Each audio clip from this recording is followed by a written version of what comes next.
Hey guys, and welcome to the Mysteries of Selindor episode 79.6. We're doing little mini sessions in between our sessions, basically just because we couldn't quite fit it all in all at once, and people had a lot of stuff they wanted to do, a lot of shopping, a lot of little misadventures that they wanted to have, and we didn't want to spend 6 weeks doing it like we have a track record of doing.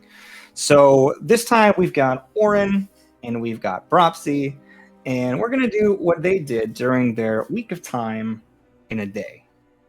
So, as Cleary's last words come out of his mouth, saying that what was going to happen to him was completely up to Seti. Seti quickly says, "Well, what does that mean?"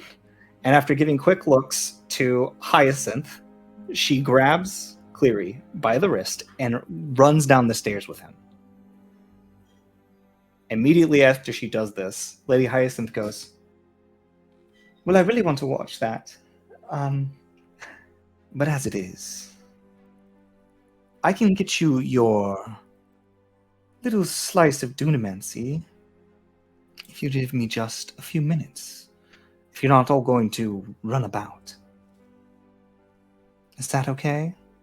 If I leave here, am I not going to have to go search all over the place for all of you? We can wait. Good. Please keep," and she looks at Minier, "all of them in Grim here." And then she disappears for about 10 minutes.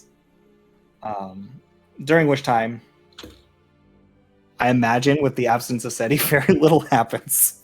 Because you guys all sit there and probably just like have small conversations.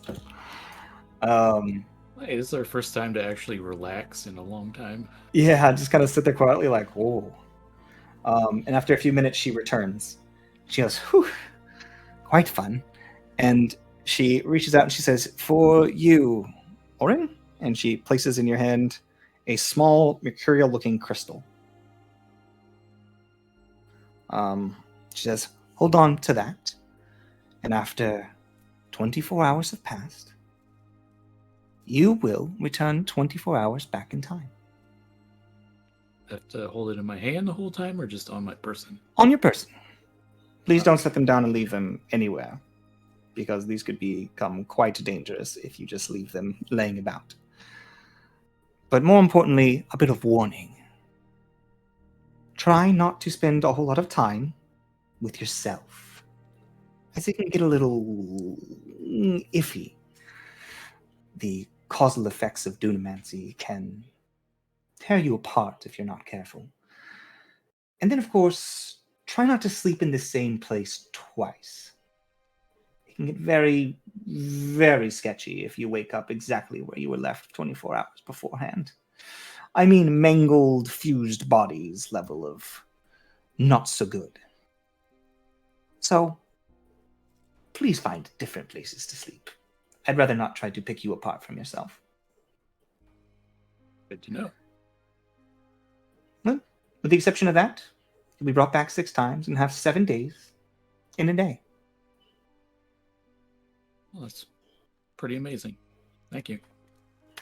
At least somebody appreciates my hard work. Grim says, "It's a very shiny stone. I mean, it's not bad. It looks better than money, so pretty good. I will take Ernie and we will go train." And he gets on his pig and rides out the front door with nary a bit of warning. Mitnir looks and says, "Okay, I'm gonna go to school and I'm gonna work on my stick. Message me if you need me." And then he heads out. Side question. Do our seals have, like, improved calling and stuff now? Yes. Okay. To what degree, I have not decided. But you should be able to call each other pretty regularly. What were your current ones at? Well, all of us but Grim could only call once a day. Oh yeah, he could call as many times as he wants per day. Yeah. Yeah, that feature has been fixed. So you guys are gonna get 3 calls a day. 3? Okay.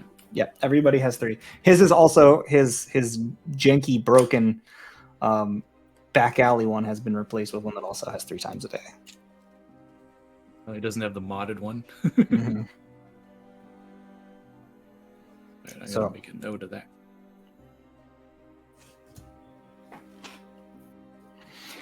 3 times a day for everyone. You can call anybody in your contacts. So what would you guys like to do? Everybody else is gone. Hyacinth goes to the corner of the room and she says, "Please deliver this to Seti Mara as soon as she's done with whatever it is she's doing with the blue fellow." Okay? And she has this, "Of course, mistress." And then the little just disappears into the darkness. She says, "Well, if you have any need of me, please stop by. Otherwise, I have much more important things to do than to continue to cater to all of you people. Goodbye." And then she just Bye. walks off to the side rooms and finds a good place to do Hyacinth things. Whatever that might be in her spare time. Day shenanigans. You know, I was just gonna tell her that she was cool and I appreciated what she did, and then she just, like, said she was babysitting us? Mm-hmm. She says, "Okay, bye." Propsy said that in character after she walked away. Oh, gotcha. Because she already walked away. Yeah, right. My bad. So, what would you like to do? Well, since we're in Twilight Town, I think I'll go hit up my You're old actually in buddy. Lunaris district. Oh, well, same sector or whatever. Yeah, it's the same, more or less the same sector. It's just less developed, more wild, and fey. Yeah. And much bigger. I'll probably head to Twilight Town, though. Okay, easily enough. But before I go, I'll just be like, Bropsy, I'll message you probably tomorrow.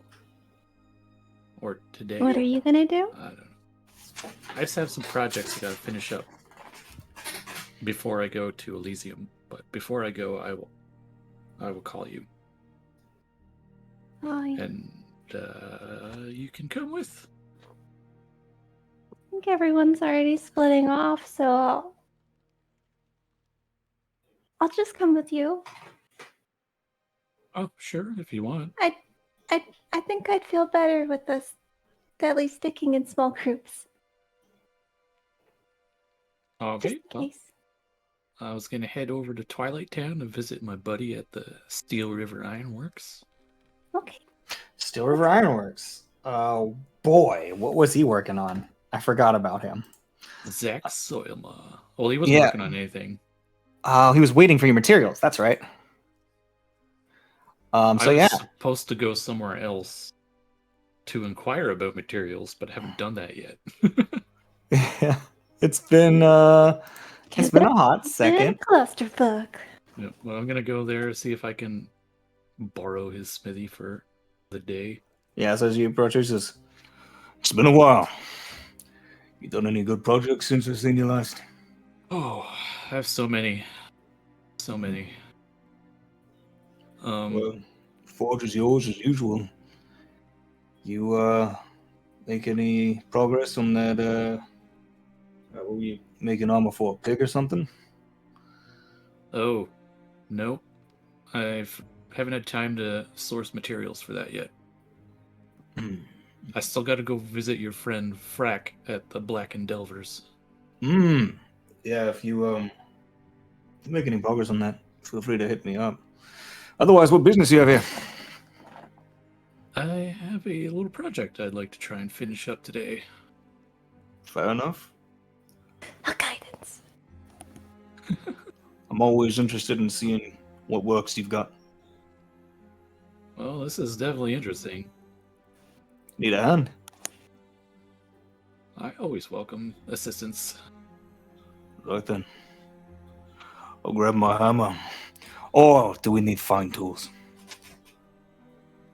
I believe for what's left, it's more of a fine tools thing situation. I'll get my bifocals.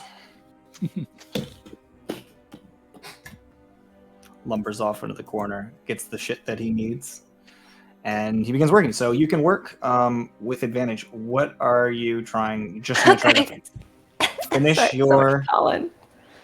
I'm trying to finish the glider backpack. I have 12 hours left of work to do.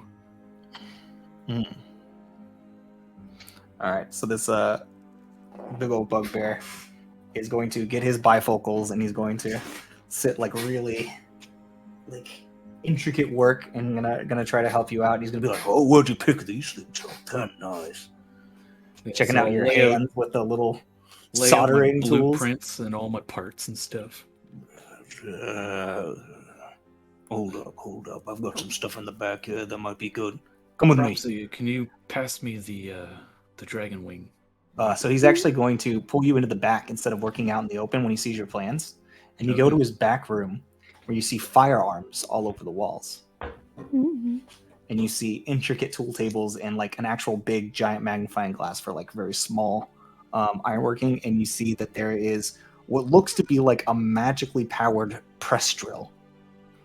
Ooh, fancy. And it's just Yeah. Don't tell anybody about this. This is This- my passion new? project.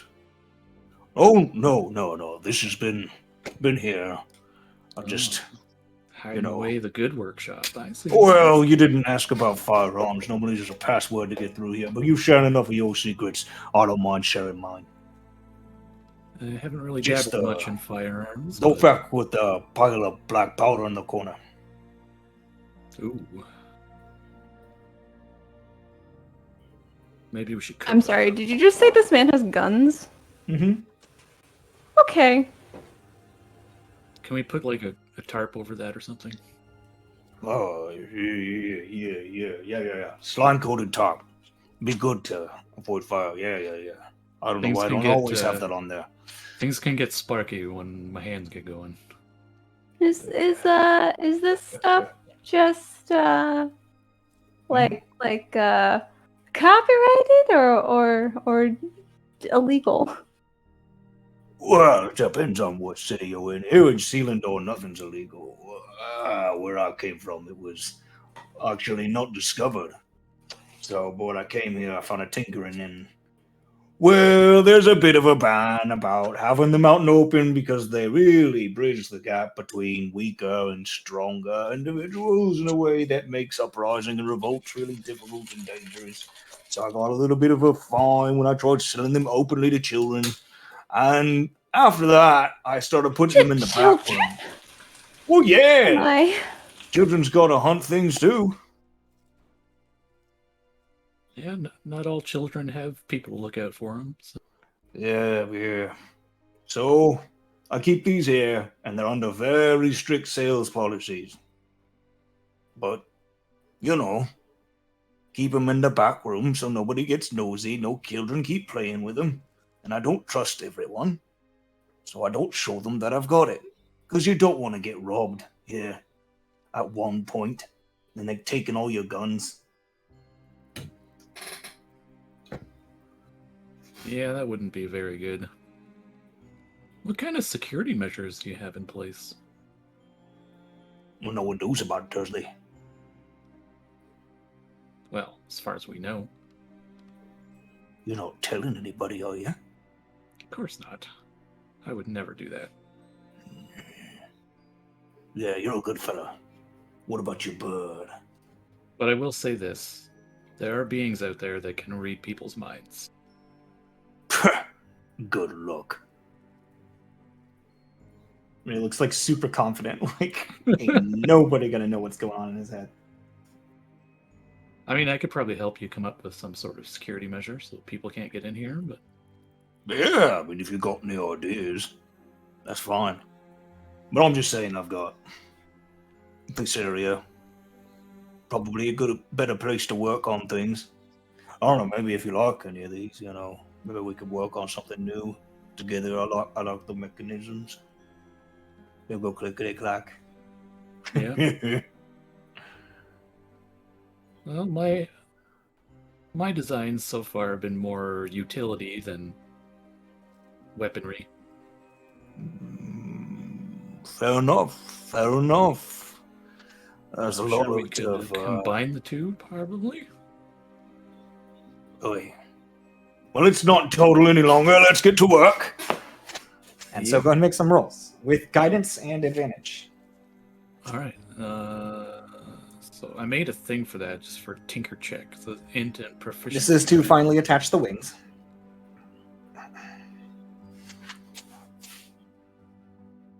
Oh, advantage. Let's click. Boom.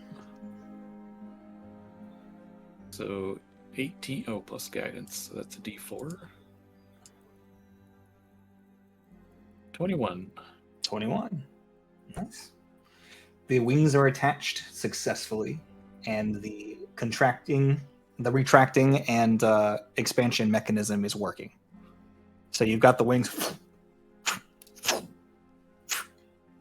seem to work just the way you anticipated. Sweet. So you do have that part of it completely assembled. I'm going to say that takes the better part of 5 hours. Okay. So you can keep pushing with his aid. I'm going to try and finish it. So I want to try and get all of it done today. Okay, what about Perhaps you? will make everybody some lemonade. Bropsy's making lemonade. Are you helping in any way that you can, or are you just kind of that is a good way to help. Are you just like providing snacks, or You can make sandwiches and lemonade. or are you trying to help with anything I am else? providing snacks and drinks along with my guidance because you boys are working so hard. You need to keep eating and have your fuel. Yeah, holding lights up for you, that kind of thing. Mm-hmm. Okay. Yeah, go ahead and make another roll with guidance and advantage. And this is for taking the gas canisters and actually assembling the main body, which is to say, like, everything that gives you additional propulsion. Yeah. The very difficult stuff. When it's done, you're done. Oh, wow. That's a really bad roll. Was that with advantage? Yeah. So 15. 15.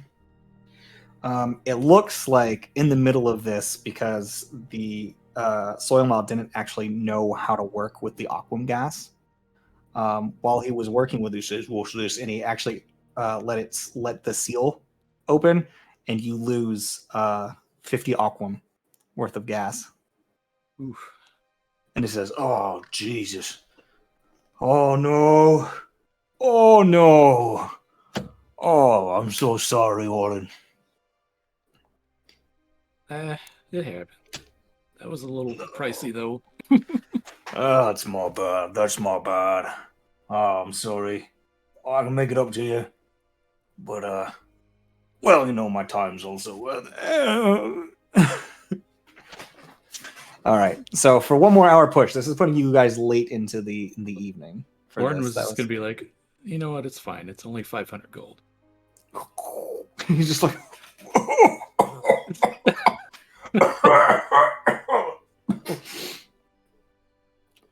He just looks at you and his eyes are kind of watering, and he's just like looking at you and with his bugbear face and his big bugbear lips, and his eyes get all watery, and you've seen serious puppy dog eyes on this bugbear. He's like, Don't worry about it. It's okay. "Oh, well, you can take your gun if you want. No, it's fine. Got one back there. It's a rifle." Well then, I guess I'll say that I owe you one again. Sorry about that. Well, Let's knock this the rest of the way out. Maybe one more roll. This will just say how long it takes you to finish, and see if you can finish before the 24 hours are over. It's taken you 10 hours of work so far. Yes, same as before. It's just the intelligence plus the proficiency the D20. No, like, is it advantage again? Or? Yes, advantage, and I assume that she's still gonna just be spamming. Always. Yeah. I mean, she's literally saying, "Oh, This is do bouncing over the stove, still bouncing back and forth to give guidance. Thank God I had advantage. 25. 25. Okay, as you finally get the last pieces in, all the belts that attach it and around. Actually, do you want to use belts or do you want to attach it in a different way? Now that you've reached this point, I think you could probably have them attach magically. But it's up to you. I'm thinking it would be kind of like shoulder strap things. Yeah, that's how I originally thought it was going to be. It was not with just like a cross belt for. Yeah, but it would be like they would magically. You place it at your back, it just wraps around you. Gotcha. Okay, cool. Well, you have finished, and it is successful. And I have not created an item for this yet because I wasn't aware that you're going to finish it today. I don't know why I didn't think you were going to finish it today, but I just forgot about it. So, if you've ever already made the item, that's one thing. If you haven't made the item, then I can make the item. It's up to you. I haven't made it yet. Okay. Okay.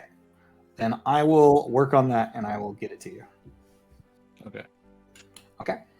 But you have completed it. So you look at it and you spread the wings out and you see these white dragon wings sort of like pushing out on one side with just like the leather of it. Just sort of like almost icy blue. And it's just like this really is nice looking. What metal did you use as the base? I don't remember. You can just choose now, honestly. I'm just trying to think of what metals we've come across that I could have used. I feel like the bag of holding has some metals in it.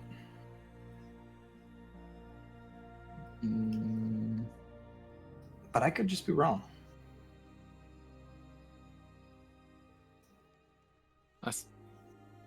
I thought I had bought some at some point. I mean, you could just say that you did. That you could just say that because of the 500 gold that he cost you, you could just use metals that are there. Just name the type of metal you want to use, basically, as long as it's not like mithril. He doesn't have mithril on hand. I don't know what would be a decent metal. Maybe brass. So it's got like that sort of. It kind of would make it look a lot more like the Mechanus styled, like metal work with the gears and the shifted. That would work pretty well. Yep. Brass cogs and stuff. Mm-hmm. Cool. So this is very, very shiny with like this brass colored, basically jetpack looking thing on your back that has two tubes that actually have like small thruster exhausts on them, and you can see where you would put in the canisters. Perfect. So the canisters are, how much do they hold? I need to figure that out. Okay, we can figure that out after. Yeah, we can figure that out after. Basically, I'm going to let you kind of have a sliding scale for the size that the canister is the amount that it costs versus how long it'll allow for thrust versus, you know what I'm saying? Just kind of balance it out how you would want to tune it because you rolled a 25 on your final roll. So. Okay. So, I would say that takes most of your day to finish this thing up, considering like sleep time and anything else. So you guys have been working for hours. Dropsy's haggard from just spamming guidance and giving you words of affirmation. You're tired. You're doing so good. I'm so proud of you. Like, thanks, Mom. My goodness. Hey, Dropsy. Have a cookie. Yeah. Before we call it a night, you want to go hit up the bathhouse? That sounds divine. It's not far from here. Which You're bathhouse welcome are you to going join us. The Dark and Dip bathhouse. It's with Aurora and no, Cassia. that's okay. You all have fun though, and I'll see you next time, Auren. Mom. Have a great evening. Ah, Is he calling me ma'am or mom? You don't know. Okay, so you guys head to the darkened dip, where you see this open bath house with like this black water that gives off these aromatic oils and smells and stuff. It's very like large, and you can see that there are rooms that go out to each side. And as you walk in, you see that this kind of genasi is she? A water genasi walks up to you and says, "Welcome back. Are you here for a bath?" Yes, I'd like to pamper my friend here. Of course. Would you like a private suite for the two of you with a double wide bath, or? Sure, that would be fine. Very well. Would you be in need of any lotions or oils, or just the standard? All the best stuff. Very well. So, I'm going to say that this bath excursion is going to cost you 2 gold apiece. Oh, that's it? Okay. Easy peasy. It's a bathhouse. I mean, I don't remember what I charged you guys before, but that seems plenty. I'll cover the whole charge. All right. So as you guys get in there, and I mean, it's up to you if you want to roleplay this or not, but it's a very fancy tub with like copper. We're looking for the works here, massage, bath. Oh yeah, massage too. 5 gold apiece. Yep, everything. Everything. 5 gold apiece for the package. Okay, so yep. Yeah, you guys get Done. deep tissue massages. You guys get lava stones. You get acupuncture if you want it, not forced. They'll give you bikini wax if you want I've it. had that. like, Oh, I think we're good on that part. I've had plume your acupuncture. feathers. Like whatever, man. These guys are these like you have all these little fae and genasis just ready to go.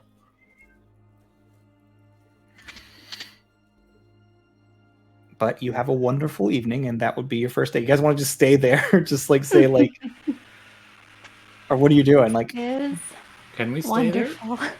well, at a certain point it will put you there in the morning the previous day, just randomly there, like if you stayed the whole 24 hours. So Sure. they would be wondering how you got there, but Sure. I guess that's fine. okay. So you guys just stay through, have a wonderful night, and in the morning they say, and is there any way that I can help you today? Like you just come out of nowhere, and she's like, "Is there any way that I can help you today, or are you fully satisfied?"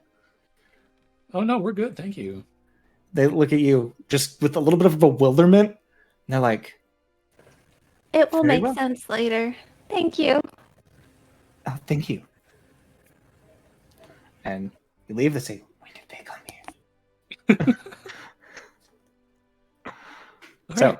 We did that's it. day One one. night- one night down. You can Oh, see boy. when you reach into your pocket and you look, and you see that this mercurial crystal has a section of it that's kind of like chipped away.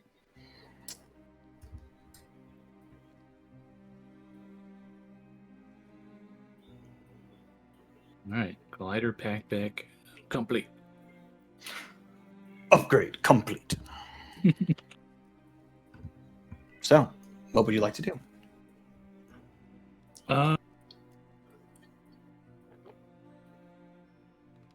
I think I need to go and visit Black and Delvers.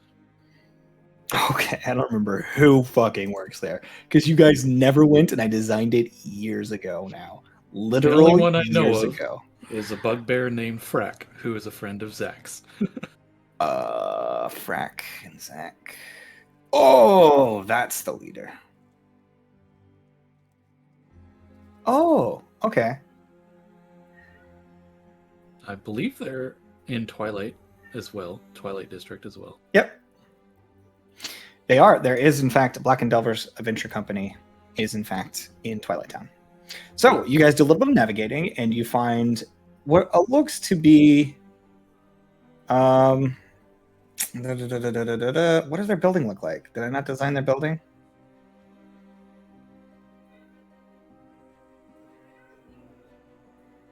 Oh, okay.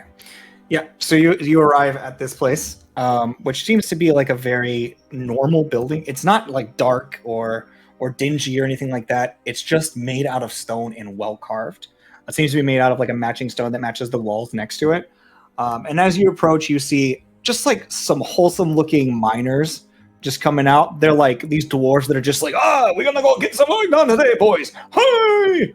And they like, start whistling like they're going to work, like the seven dwarves, like legit off to work we go shit. As they begin heading out, they just hold the door open for you, like, oh, here you go, coming through. All right, now you can go. A guidance on a random dwarf. It's like, just walk by and you're like, do great out there. You don't have to say you use guidance. I'm assuming you're going to use guidance. Just throw little words of affirmation for what you do for it, and I'll assume that it gives them guidance. Yeah, so she gives this dwarf guidance. She says, "Thank you so much," and then he heads his way out. Thank you for holding the door. And he sort of heads down the thing. He says, "Oh, I found a friend today." And you guys begin heading in. You see that there are piles of coal and rock and metal all over the walls, and a large reception desk that is like sort of U-shaped. And you can see there's people behind on one side and people in the front, but they're all just kind of sitting there just with a bunch of minerals and shit all over the place. And they're just like, this whole table is just covered in them. And then as you guys walk in, a very surly looking female dwarf, like she has what appears to be like a very thick apron on. And she has scars all up and down her arms and even on her face. And she says, "Oi, you! I don't recognize you. What's she doing over here?" And she throws this massive pickaxe over her shoulder. It looks like, the sort of Dwarven Forge weapons that you've seen, how they have those massive fucking, grips. This thing is like massive. And just puts this massive pickaxe over her shoulder. And it's just like encrusted with jewels. And she says, "I haven't seen you around here before."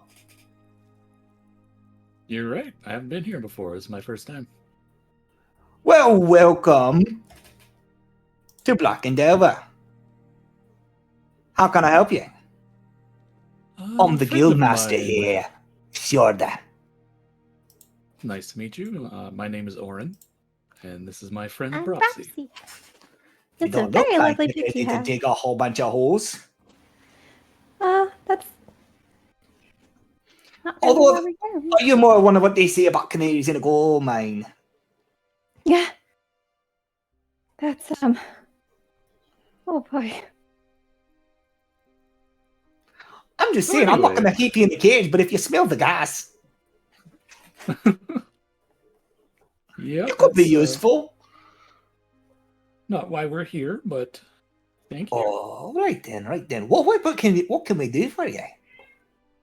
My friend over at the Steel River Ironworks referred me here.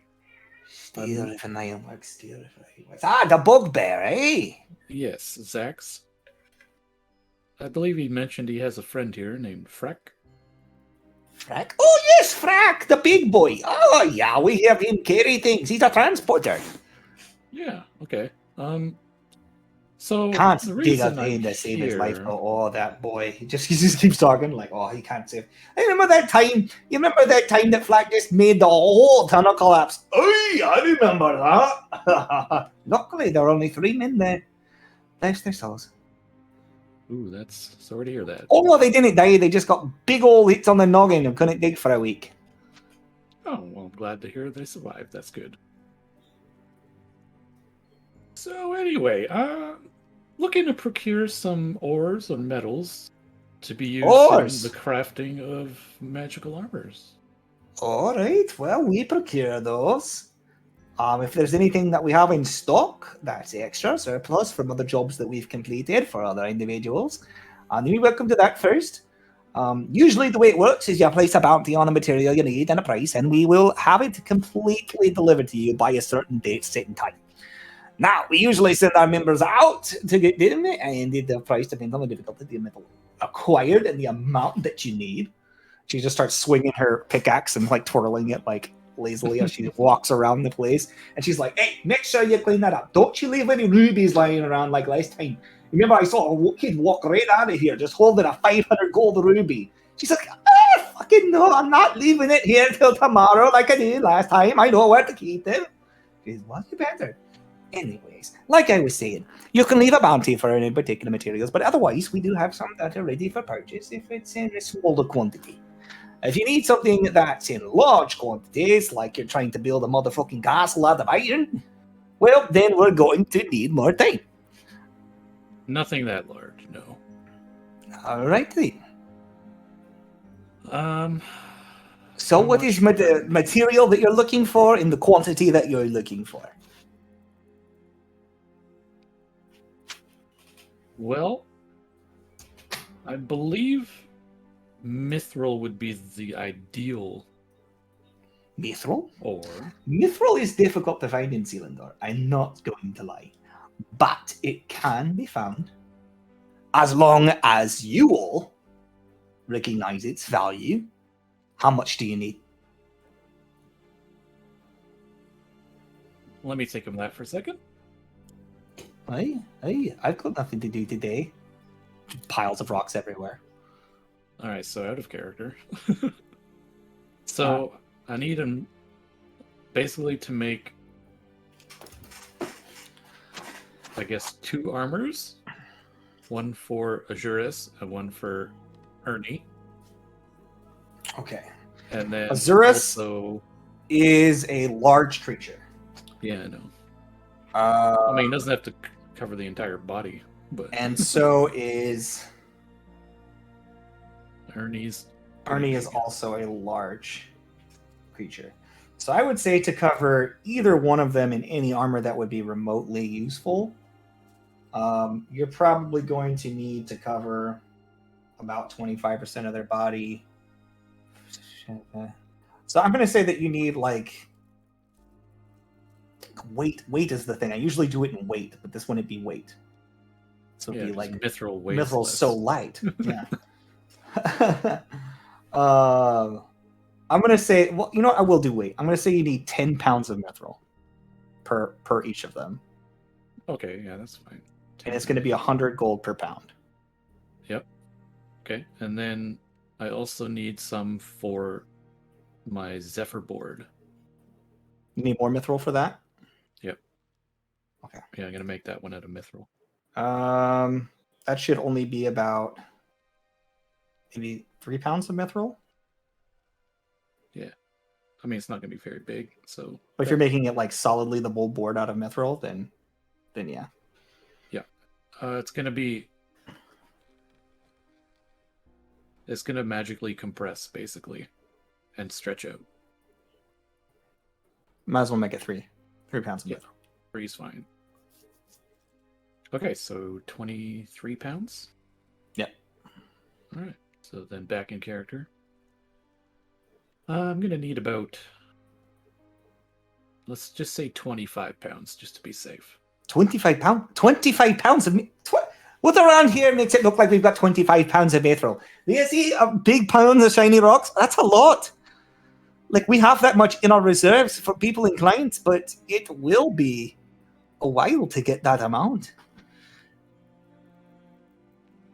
Well, the last dungeon we were in had a pretty significant mithril vein in it. And what dungeon would that be? Ooh, that was a new one. It had a weird time dilation effect in it. Was that the one that we got rights to? Yeah. You We guys still do have the key rights for to it. that one. You guys, not only do you have rights for the next 4, to be the first ones to delve in it, but you have a key that is keeping it locked from anybody else adventuring there. Ah. So it's basically our dungeon. I'm part of New Death. So you have your own dungeon. Well, we currently hold the key for it, so it's locked to anyone else. Well, aren't we a fancy group? All right. We got fairly lucky on that one. I am I will- willing to deal if there's a chance that we can get mining rights to this dungeon. Well, then I'd be willing to send a survey group there and get back to you with the amount, depending on if that's what's going to happen. I should warn you, there is a weird time dilation effect in this dungeon. Yeah, we spent about one evening there, and to everyone else who wasn't inside, it was about 2 months. Yeah, we Well, spent- that makes I it think we were- significantly more dangerous. We were in there for like an hour. So, like, little an over an hour hour. is Well, I think it closer was more than an to- hour because we rested inside. We did a short rest. Yeah, well, short rest was an hour. So you guys spent about 2 hours in there, and it was... So like an hour is like a month. She's like, well, that makes things significantly more difficult because not a whole lot of people want to lose an entire month. Although there are people who might want to disappear for a while, which could be a very useful feature. I mean, on the bright side, you won't age that much. Aye, but most of us have families, and I am sure that it's a dangerous place to be. Well, we cleared that out, so it shouldn't be dangerous. Are you aware of whether or not the time dilation stopped once you cleared the dungeon? I am not. We haven't been back to it yet. And do you remember the name of your, oh god, what did I call these guys? Your surveyor? Oh god. This was like 2 years ago. This was so long ago. Let me see if I have anything in the notes. Clary might know. Cleary would probably know. We could. I know there ask was someone Clary. in Blackwell district, right? I believe so.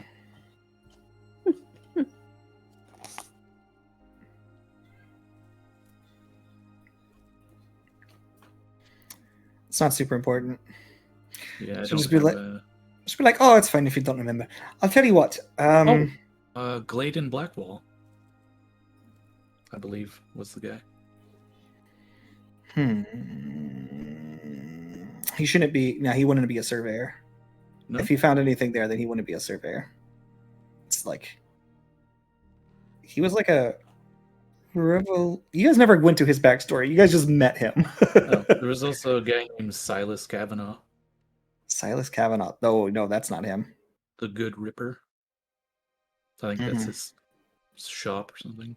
Yeah, he has a chop shop, as it were. These are the only names I have for the Blackwell district. Besides, He's Liffey. a place you can go to if you've been injured and need like a limb reattached if you're not so sure that it matters where the limb came from. Hmm. Okay. So she's gonna say, well, I can send in and ask for a report on the dungeon if you remember what the dungeon was. And you guys will just say that you have this information. It's easy enough to, she can look in the register. Like, so New Death, that's the only real information I need. If it's a registered dungeon under your name, I should be able to find it.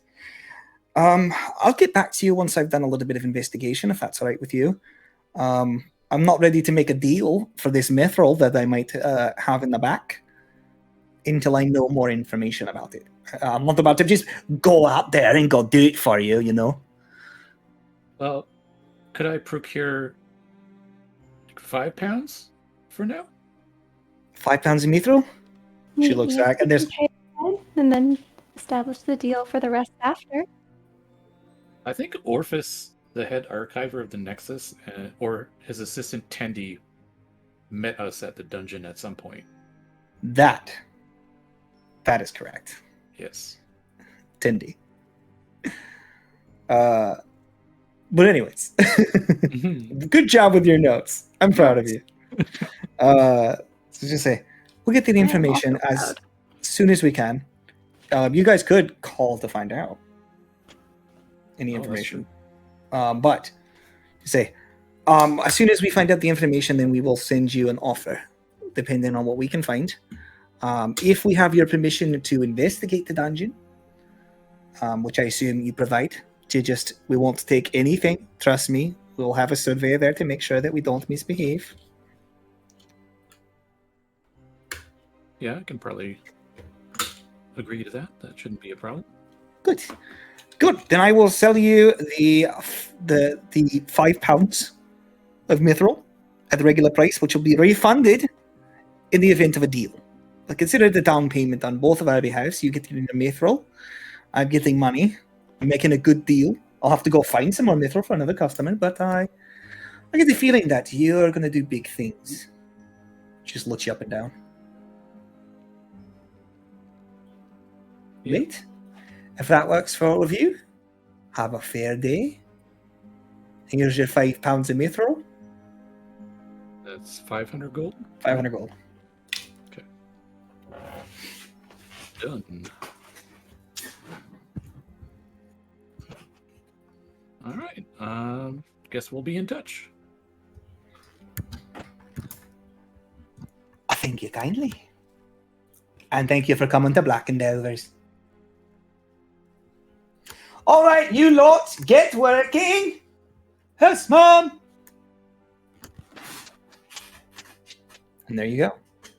So as you step out, Also, Mom. so as you guys step out of Black and Delvin Company, what would you like to do? I'm going to say that this is taking your morning. Okay. I assume I just got that person's seal contact, so we can. Oh, sorry, I'm getting. Grandma's asking me for something. One sec. Yep. Oh, ow. Yes, ma'am. At least I have enough mithril to make my Zephyr board.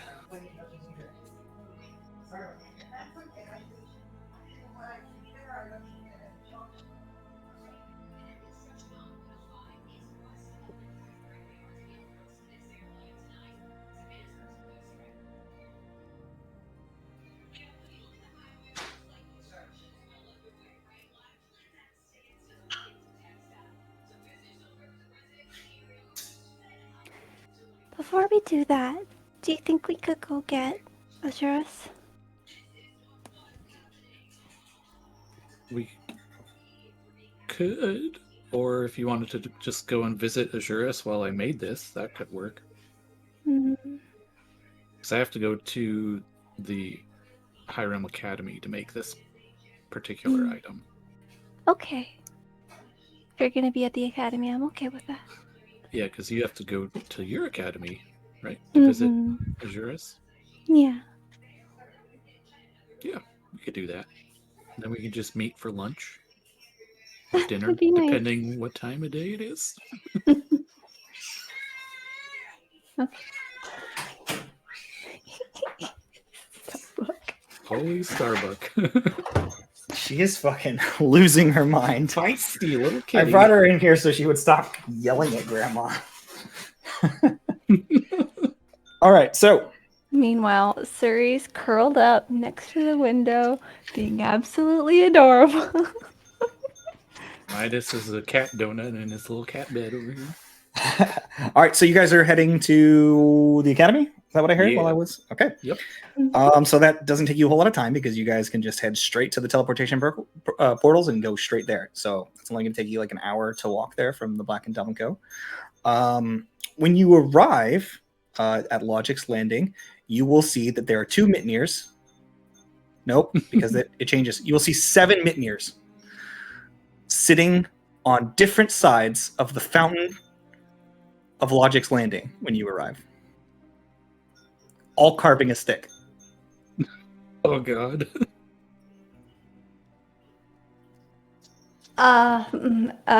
Mitnir? Which one are you talking to? All of them. They all look at you. They're like, you just yell, Mitnir, and you see. And he turns his head, and he looks at you, and they all look at you. Oh, Some of them, boy, this- and then like a couple of them look up for only half a second and go, oh yeah. And go back to carving. Well, I guess we know what he's been doing this whole time. One of them stands up and walks over and he says, "Yeah, Is it safe to be this close to yourselves? oh yeah, we're fine. I've been doing this for days now. It's okay. Alright. It's fine. It's fine. We don't talk to each other. We're on different sides of the pool. It's fine. Carving the same stick? I've been going to classes. I've been doing my job. We're doing everything right. It's fine. Why does it all have to be at this fountain? Why could you not do it at different places? This is a really good and inspiring spot to carve. And also, some of these other guys have made a lot of progress, and I'm cheating off of them. Do you realize that this is like tightrope walking off of a cliff when you can't fly and you don't have feather fall and you don't know if you're gonna actually fall? I don't usually do tight ropes. Exactly! You're not an expert at what happens when you do timed stuff. So I'll you can't know. just avoid any tight ropes, and I think I'll be fine. I'll see you guys around, though. You should take some of these classes. I've taken a couple of them, and I've learned some things. Well, that's great. Did you know that there are some planes that have multiple pancakes? Yes. Perhaps is just making a face like when she's closed her eyes and she's just like tongue on her teeth, just like fucking. Auren just gives you a head pass, like it's okay, Robsy. Let's just go. Nice. All right. Well, I'm gonna start carry walking on. away. I'm calling Hyacinth. Or one of her people. I don't know. Okay. You're using one of your calls to call Hyacinth. Using one of my calls. Yes, honey. How can I help you? Okay, I don't understand exactly the limitations and the rules of this time stuff, but we Mhm. just saw Mitnir, all of the versions of him, around the same fountain doing the same activity separately but the same fucking stick. So I don't know if that's a problem. I'm a little stressed. Is that okay, or is it Oh, a no. problem? I've heard about this. I heard about this from Seti when she walked by. I'm hearing that from you now as you walk by. And as I told Seti, and I'll tell you, it's fine. It's fine. Okay. He's probably going to be fine because he's not smart Prob- enough to realize what he's doing. And therefore, he probably won't lose his mind. Huh. I think don't awareness is the better part of danger when it comes to time manipulation. I don't know if I'm more stressed or less now. Okay. Don't worry, dear. I've heard about it. I've heard about the 7 dragons Okay. running around taking classes all over Selindor. Okay. Sorry for bothering you. Thank you for the clarification. Don't worry, dear. Feel free to call me anytime. I probably will because worrying is my thing. I'm aware. All right. And I'm gonna go goodbye, dear. And she says, if she calls me one more time today, now. Gonna block her on my seat. That was the first time I called her, okay? I just assume you're going to call her more than once. It's just Um, every other day for us is the same day for her. So you probably called her like 6 times today. Just kidding. No, I don't think I'm going to call her every day. But anyways, you could, and that would be hilarious. So So Where would it's you guys like to go? probably getting close to lunchtime right now. yeah, it's about lunchtime. All right. Well, let's just grab some lunch and then Easily enough, I'll you can go to my grab school food. and you can go to yours, and then we'll meet back here later. Cool. I'll call you later. When you get to your room, you find Azurus, Propsy, going,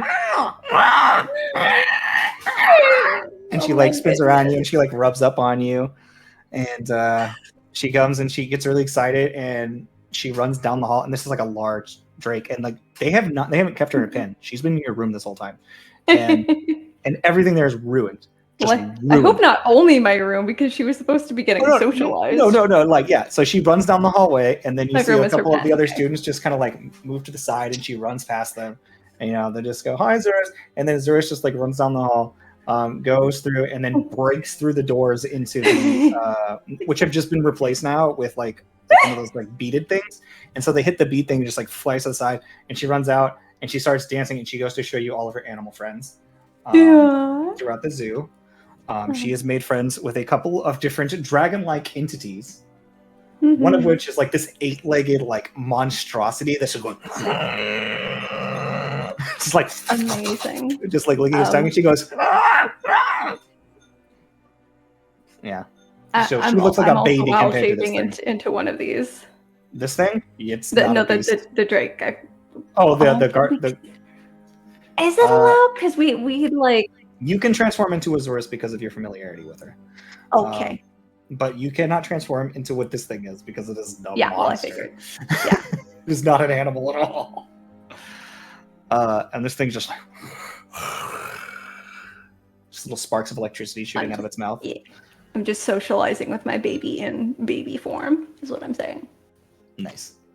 Yeah, picture the basilisk from Harry Potter, but with like 8 legs and shooting lightning. Ooh, that's scary, and I like it. Yeah. I will absolutely take note of any other things that I see here that are. While you're here, I will let you add a creature that is non-aquatic to your list. Why non-aquatic? Because they don't have an aquarium, and we've been over this. Lame. All right. It's a zoo, not an aquarium. Alright. You can do things that are semi-aquatic, amphibious, Okay. but nothing that requires a big tank. Yeah, so I will say that you can do that during your time. What about you, Auren? What would you like to do? You going to high realm? Yep, I'm gonna get a hold of what was his name, Cromwell or Cornwall? Cornwall. He's going to see you and say, "Oh, hi. It's been a moment." Yep. Back. Sorry, his voice was, "Hi, it's been a moment." I have a project I would like to do, perhaps with your assistance. Sure. Yeah, like I said, I'm a smith. But I was wondering if you had any chances to catch up on those classes at all. Not yet, but I will be. All right. Just wondering because I'm aware that a couple of your compatriots have taken quite a lot of classes. Seti, I've seen around. Mitnir, seen around. He's taking classes, taking a lot, and they filled their quota so far to the day. So just make sure you get yours done by this evening. Yep. Shouldn't be a problem. All right, yeah. Thank you much. So he heads out. Oh, sorry. What do you want from me? Yep. Turns around, stops, and says, "Sorry, we were going to make something. I was just delivering information." Also, I was meant to inform you all. Don't forget about the inter-school competition coming up in a month. What kind of competition? There's a competition within Selindor Academy between all the schools. Your friends, Mitnir, Seti, said they're friends of yours. Remember, they had to sign a contract when they came in here, and it's contingent upon their participation. Okay. They made a deal with Eli? Like, they didn't talk to you about this? No, I don't think so. Oh, well, a month from now, there's an inter-school competition where you've all three been signed up. Oh. All right, then. I just thought you should be aware. Usually only 5 people from any one school are set for this, but as soon as the headmaster found out you were all ranked as aspirants, he signed you up immediately. Right. Okay. Yeah, that's new to me. Exactly know what aspirant means, but apparently it's a big fucking deal. So good on you. All right. Okay, so yeah, in a month, I got a competition. Got it. Cool. Anyways, let's get to it. What can I help you with? All right, well, I assume we head to the shop. Yeah, sure. All right, I'll show you once we get there. This is sort of a secret project. All right. So you take him to his workshop. So he'll just take you over there. There's different like classrooms and workshop. Basically, it's like a big open like school room, like one of those school workshop rooms where it's like there's a whole bunch of different tools and people are kind of like waiting on them to work on their project, kind of stuff. Yeah. I mean, there's not unlimited supplies here, but everything's really nice and fancy. And there's like all these floating crystals and gold covered, marble. It's still really really nice, but there's also like sawdust on the floor. But there's like little pixie like things, like glowing tiny things that just like keep moving through, just like cleaning things up, like hoovering them. All right, I'm gonna take the blueprints out for my Zephyr board. Yeah, so he takes he's like, all right, and he just pulls you to the side in like one of the corner booths where you can go over your, and he puts it on like a board that's just illuminated so you can see like the whole thing and if there's different layers. Yeah. It's like, All right, so basically, what this is gonna be, making this whole thing out of mithril. it's a good conductor. Aquarium propelled boosters, and a Zephyrite powered hovering. I mean, that's in theory an amazing design. The problem is the materials. I mean, getting your hands on Zephyrite for one thing. Already have all the materials. All of the materials. Yep. Well, aren't you something? Where'd you come across Zephyrite? Oh, it was in one of the cauldrons. Yeah, that's like strictly monitored material because it's used for the aircrafts that allow for pretty much all of the shipping and the material distribution around Selindor. Yeah, well, there was a crashed airship in one of the cauldrons, so I scavenged some Zephyrite. Well, that's not impressive. So yeah. Well, I'm more than happy to work on any of this with you. It's gonna take time, that's for certain. Yep. Well, what do you want? What do you need from me? Well, you said you wanted to work on something with me. Oh yeah, I'm saying what would you like me to get working on?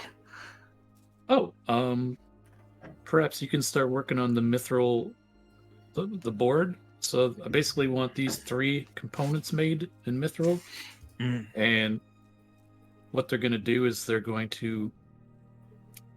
So when they're all together, it'll be like the board, right? But then I want the back piece and the front piece to sort of shift and move in, so compact, so it's easier to carry. I'm a bit worried about you losing your footing if you need to So about that, collapse it on the fly. there's going to be these when you put your foot on this one section. So on the back part, there's going to be like a sort of ovally sized section that can go in and out. It's sort of like a disc that's held with the pins, and it can go Right. back and up and down. Fair enough. And it'll have a strap that comes over. So when you place your foot there, magically straps it in. And that's going to be used to control the propulsion. Right. So you press it in, you go faster. I see it. Yeah, no. I think that'll work just fine. And then we'll have a similar thing on the front portion for the other foot to control steering. So that disc will move Now, looking at side to this side. relatively, what we could also do, and he begins like throwing down formulas, and he just like starts writing, not on your thing, but on like the glow board. He just like starts writing out on it, and he says, if you want, and he's like magical formulas written out. Now, this is the same formula that's used to make the immovable rod. The way that enchantment works is by locking its relative location in the dimensional space, by locking a set location. But you could do the same thing and allow the board to be locked in a relative position to you, meaning you can't fall off the board. Would that be something you're interested in? That could make it quite nice, actually. that would leave for a lot of maneuverability. I think so too. I mean, in theory, you could ride this sucker upside down. Yeah. I like it. Good. Well, I'll start working on the formula and see if I can get it all figured out for you. Meanwhile, if you want to get working on the base, but I can work on this formula separate, and then you don't have to lock down your workshop or anything to here. And I'll let you know when I've got this formula ironed out, because it's going to need a little bit of finagling to get it set right. Sounds good. Meanwhile, I can work on the Auren propulsion and the Zephyrite. If this is successful, would you want to enter this in the competition for magical engineering? You think this would be a good thing for that? I mean, it's certainly something everyone's always theorized. As students in this school, there are plenty of people who always thought a hoverboard would be good for us. And as was once prophesied long ago, hoverboards were promised to us by a certain date that has not been realized. I believe I heard about that prophecy. Yeah. So I think everyone will be pretty excited to make an actual personalized hover device that could be used by anyone possible. Yeah, I'd say that'd be revolutionary. All right, then yeah, we can get this done and Awesome. enter it in that contest. Well, let's get cracking. All right, so with that, would you like to spend the rest of your day working on the materials? Oh yeah. As much time as I can. A few hours into working, there will come a time when he says, "When did you have time to finish your classes?"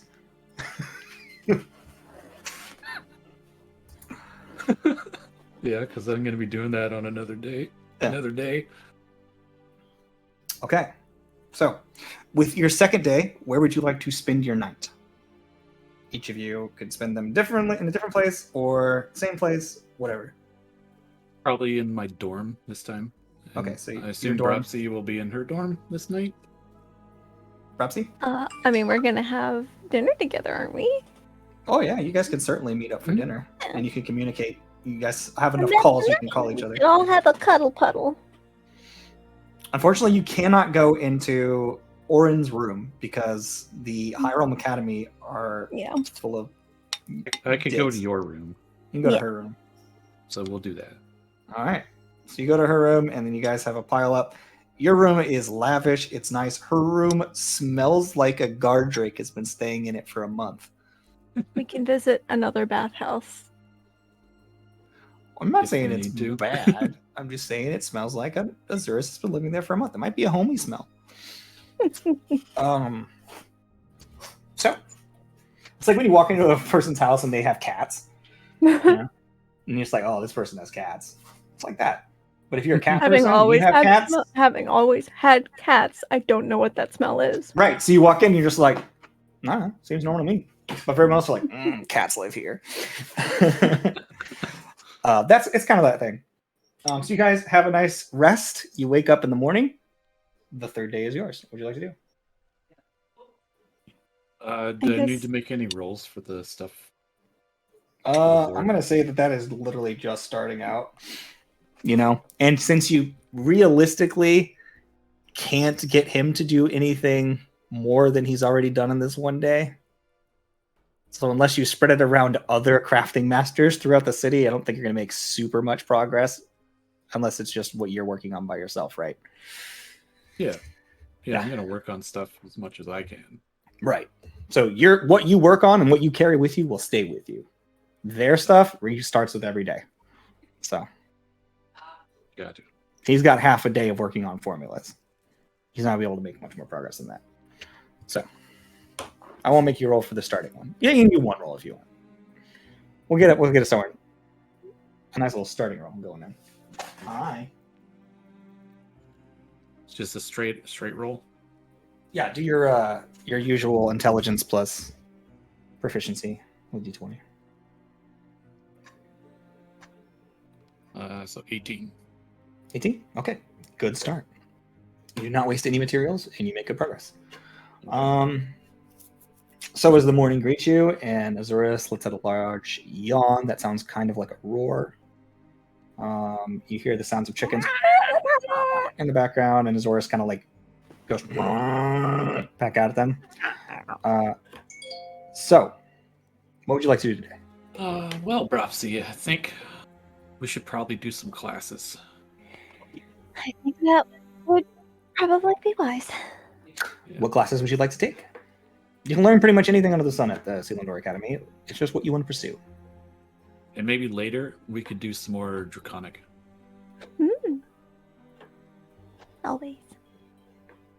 Yours. And give it a little head pat. What are the classes? I will say, based on what I'm doing for everybody else, if you guys would like to say that you spend time like conversing back and forth in Draconic to sort of learn it while you go around, since you're spending a week together, I will say that you will have learned Draconic by the end of this week. Yes. Okay, you can go and add Draconic. Thank God. It's been so long. Auren will probably take some classes with magical enchantment, artificer stuff, Great, yeah. crafting You're, specialties. yeah, so you're going to start to learn a lot more about.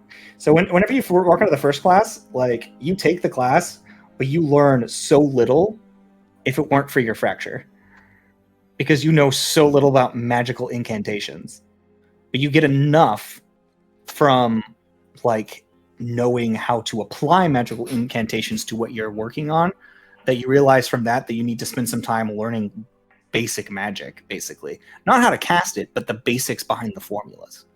Yeah. So after your first class, make me an intelligence check, and I'll see if you can get one that's going to make it easier for you to learn how to do some artificing in the future. Especially the enchanting side of your artificing. 7. 7? I think you take a magic class probably after that. What kind of magic class would you like to take? Is there a specific school that you would like to study into? Isn't enchantment a school? Enchantment is a school. Yeah. All right, so you go to the Enchanting School of Magic, where you learn some interesting things, but mostly what it is like, I make this cup light up. Yeah, that's fine. I want to learn basically how enchanting itself works. Yeah, and I think you learn that at a pretty decent pace. So I will say that for the number of... You need to take 3 classes in a day. Hold up. You were gone for 3 weeks. 2 classes a week. You don't have the requirement to take 2 classes a week. They had 2 classes a week they had to take. Seti did hers. So if you take like 3 classes a day, I would say that that's like a heavy workload because each class is like 3 hours. So that'd be like 9 hours of school. So I have to do that 3 times? If you take 3 classes, that would be enough. Oh, that's 9 hours. Yeah. That would be 9 hours, and you need to do that twice to cover the time you've missed. So 2 days of just straight up schooling would make up for the time you missed. Okay. And we're in... Which day are we in now? 3? Mm-hmm. So you're going to say you spent day 3 and 4 just going to school? Yeah. Okay. Where would you like to stay on night 3? So I'm going to see if I can get Brofsy to stay in my place, my dorm. Okay. All right, so you The go there. headmaster knows I'm an aspirant. He might allow it, you know? So you go and you try to walk into your room, and she tries walking in, and the second she walks through the door, she walks right back out the door. No, I'm going to actually talk to someone. Oh, okay. Who you gonna talk to? I know you're gonna talk to. Say, "Oh, it's you again." Who's this one? It's a random NPC who you will never see again. That's what I said the last time you met her. Oh, that woman. Yeah. I don't remember her name. So, Is there any way I can help you? I was just wondering how one might allow a friend to visit a dorm. Well, typically we don't allow that. It's untoward. The only reason to go to your room is to sleep. Yeah, that's what it's for. Well, you don't need to sleep with other people. We're family. This is a common area where I'm allowed. Yeah. Okay. She family. looks at the 2.5 foot tall bird and looks at the tall glowing man with the horns. Looks back at the bird. Looks back at the man with the horns. I don't believe you. Perhaps you'll make an exception for a couple of aspirants. Make a persuasion check. And Who I'm are gonna flash my Literally seal. family. Was it persuasion? Mm-hmm. The one That's thing good. I'm terrible at. You tell her, sweetheart. Natural 1, boy. Natural 1. She says. I would like. Can I try? She looks at you and she says, "I don't know what the fucking aspirant is. You really want to accomplish something? Good. We're all aspirants. We're not fucking school. I mean, pardon my language. Can I speak to the headmaster? You're more than welcome to. You know what his office is. I'm not going to guide you there. I have All things to do." She throws her hair. Let's go talk to the headmaster, Bropsy. That one. All right. So as you break into the headmaster's room, with some Porky style shenanigans. I'm just kidding. Now, as you go to the headmaster's room and walk inside, you see Eli. This planetar is in his library of an office, and you see this like massive spiraling library, like kind of going to the ceiling up above, and you can see there's just scattered papers fucking everywhere, just a massive mess of papers. And then you see that there is a singular small, I'm not sure exactly what race it is, but I'm gonna say it's like a small little celestial humanoid, right? Just like a little, maybe like a gnome looking, but like with more like glow to his presence, golden hair and locks and shiny yellow eyes, and he's just sitting there just going and just picking up books and putting them in nice piles and maybe putting them back on the shelves. And he says, oh, I'm sorry, how may I assist you? Welcome to Headmaster Eli's office. I was hoping that the headmaster would allow my friend to come to my dorm. Oh, Master Eli! And he calls up to the ceiling, and then you see wings come down, and he puts his back against the wall, and he like puts his hands out as far as he can to try to stop books from falling off the shelves as this planetar lands, and there's a shockwave of air, and all the books just fly everywhere. And he goes, Lionel, clean this mess up. Yes, Master Eli. Yes. How can I help you? Hello. So, I'm Auren, and this is my friend Bropsy. I know who you are, Auren. And I know who you are, Bropsy, members of New Death. I am sad I could not collect all of you for my school. Are you remotely interested in transferring? Looking at Bropsy. I see the taste of the divine within you. A light and purity of the highest mountain of Celestia. Something I have only dreamed of seeing. I think you could find a nice place here. I'm quite flattered by that offer, but I've already made a commitment. And I have my Drake there with me. You could bring your Drake here. And I'd be more than happy to talk to the headmaster of whatever school you hail from. Oh. I He's think just I like would looking have at to- I would have to think on that. This is like a 8 foot tall, massive, multiple wings, like 4 wings, like glowing individual. Bropsy's like 4 foot tall, so And he's just literally twice my height. Just looking down at you like glowing eyes, like kind of like a like greenish, like almost like copper colored skin, like but copper that's been left out in the sun or like left out in the nature and kind of like corroded slightly, like Statue patina. of Liberty. Yeah. So he's got that kind of skin, like just like glowy eyes. He's just looking down. And he's like, He's in a very striking figure, just like inviting you, come join us. I'll consider it. Well, in the meantime, you may do as you wish. Please just respect our rules, which I have no worries as I hear you a family. But, Yes, she's practically a mother to me. of course, I will give you permission to do this as you are family. He just waves his hand over you, and like a small little glint of light just sort of radiates from you for a second. He says, "You are allowed to enter anyone's room who wishes you now." Well, thank Thank you. you. If there's anything else you need. In the meantime, I see that you're running around here with Dunamancy. Please try not to cause any trouble for the other students. Whatever Fae gave you this power, because I can only assume a Fae would be so absolutely irresponsible. We were being very careful. Please do. And also, if you will let Mitnir know that if he would please stop talking to himself, that would be much appreciated. I have actually talked to the Fae that gave us these in regard to him, because I thought that was dangerous, and she assured me that he doesn't have the awareness to pose a threat. She was It was like probably face palm. misleading you. It doesn't require that much intelligence to break your own fractal of reality. Your own perception can be altered so easily, and especially the mundane of mind, of which Mitnir is teetering. That said, Mitnir Ox Bahumati is a powerful entity, and I highly doubt he'll be ripped apart by something so mundane as well.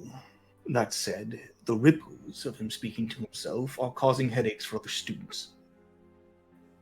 Well, we can mention it to him, and hopefully he heeds the warning.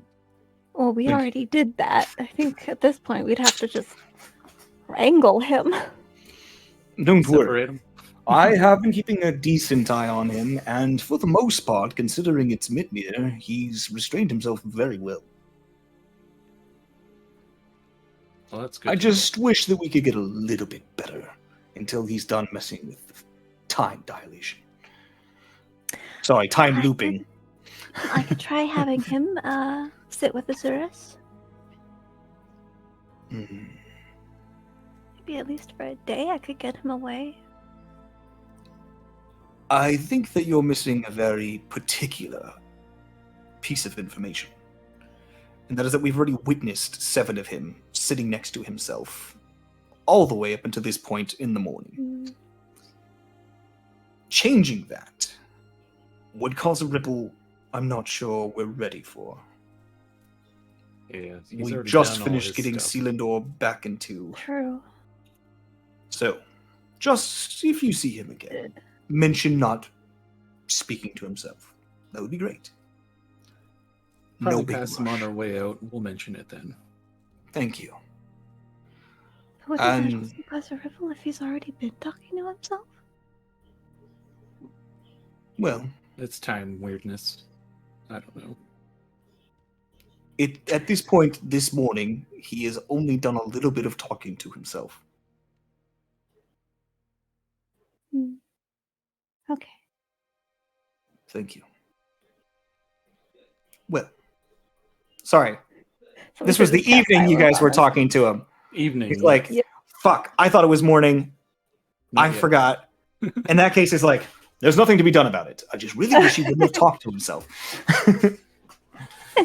In the future, mention it. If you get another one of these, don't let him talk to himself so much. It's giving headaches to our other students. Done. Whew. Man, I fucked up on my own time. Shit. Well, on the plus side, by the end of today for you, it'll be the end of it. Well, thank you for telling me the exact specifications of the magic. I will consider this a gift. And he gives you a little nod. And it's weird. He gives you like a reverent nod that you've seen a couple of times given to Mitnir. And nobody else has given you this before, but this Planetar just did. It's like this reverent, almost half bow.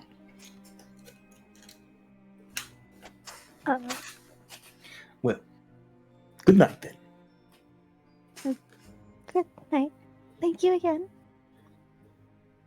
Of course. Lenin. Oh. Yeah. Well, good luck to you guys. And he bye now. And he goes to close the door, and as he does, you just see Good work. big gust of wind and the door slam closed, and you hear, fuck! I gave him guidance at the end there. Yeah. So Giving We everybody will- guidance. Scamper off to my dorm room. Mhm. okay, you guys and find that's rest for where your we'll third spend night, that night. Yep. and then let's take a break because this is taking like a full session's amount of time. Yeah, sounds So good. as you guys take a break, we'll pick back up actually deciding where to sleep for day 4, and then discussing with Bropsy which classes she would like to take during her 2 days of class taking. Yeah. Okay. Thanks so much, guys, and we'll be back in just a few minutes. We did it! We're back, right? Discord. Mhm. Good. We're So it back. looks like- okay. Yeah, it cool. looks good. Good job, guys. Oh, apparently Sim messaged us at some point. Mhm. I missed it. I don't know what that was about. Okay, so it is the 4th day, and what classes would you like to take? I know you said that you wanted to learn like the healer's kit thing, so I'll say that takes you a day of classes. So Funnily just- enough, I was looking to add that, and I don't see it as an option. yeah, because it's like really hard to do. Just when you roll with the kit to do anything, just know you're proficient in it, and that's fine. So, Okay. in the bottom left under proficiencies and languages. Yeah, I know you can Ooh. add custom. I just when you look in the tools, it's not with all the other kits.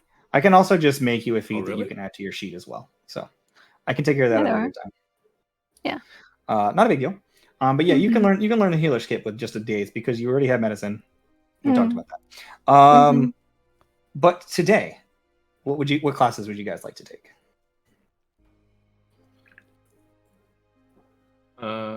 Me as well. Mm-hmm.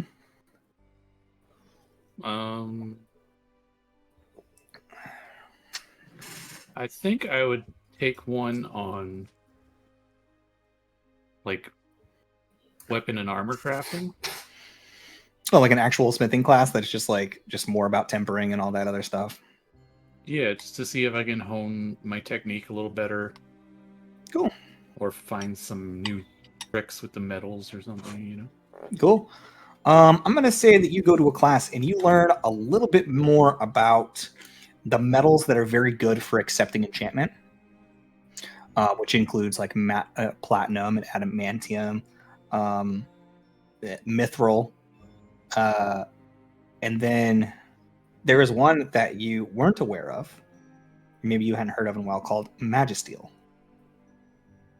which is a very sought after metal, even more rare than mithril. It is an alloy of some type, so it's not naturally found, but the material used to make it is very rare.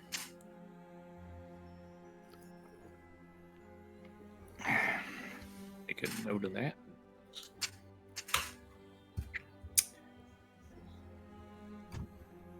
Or rather, it would be very rare if you were anywhere other than Selindor,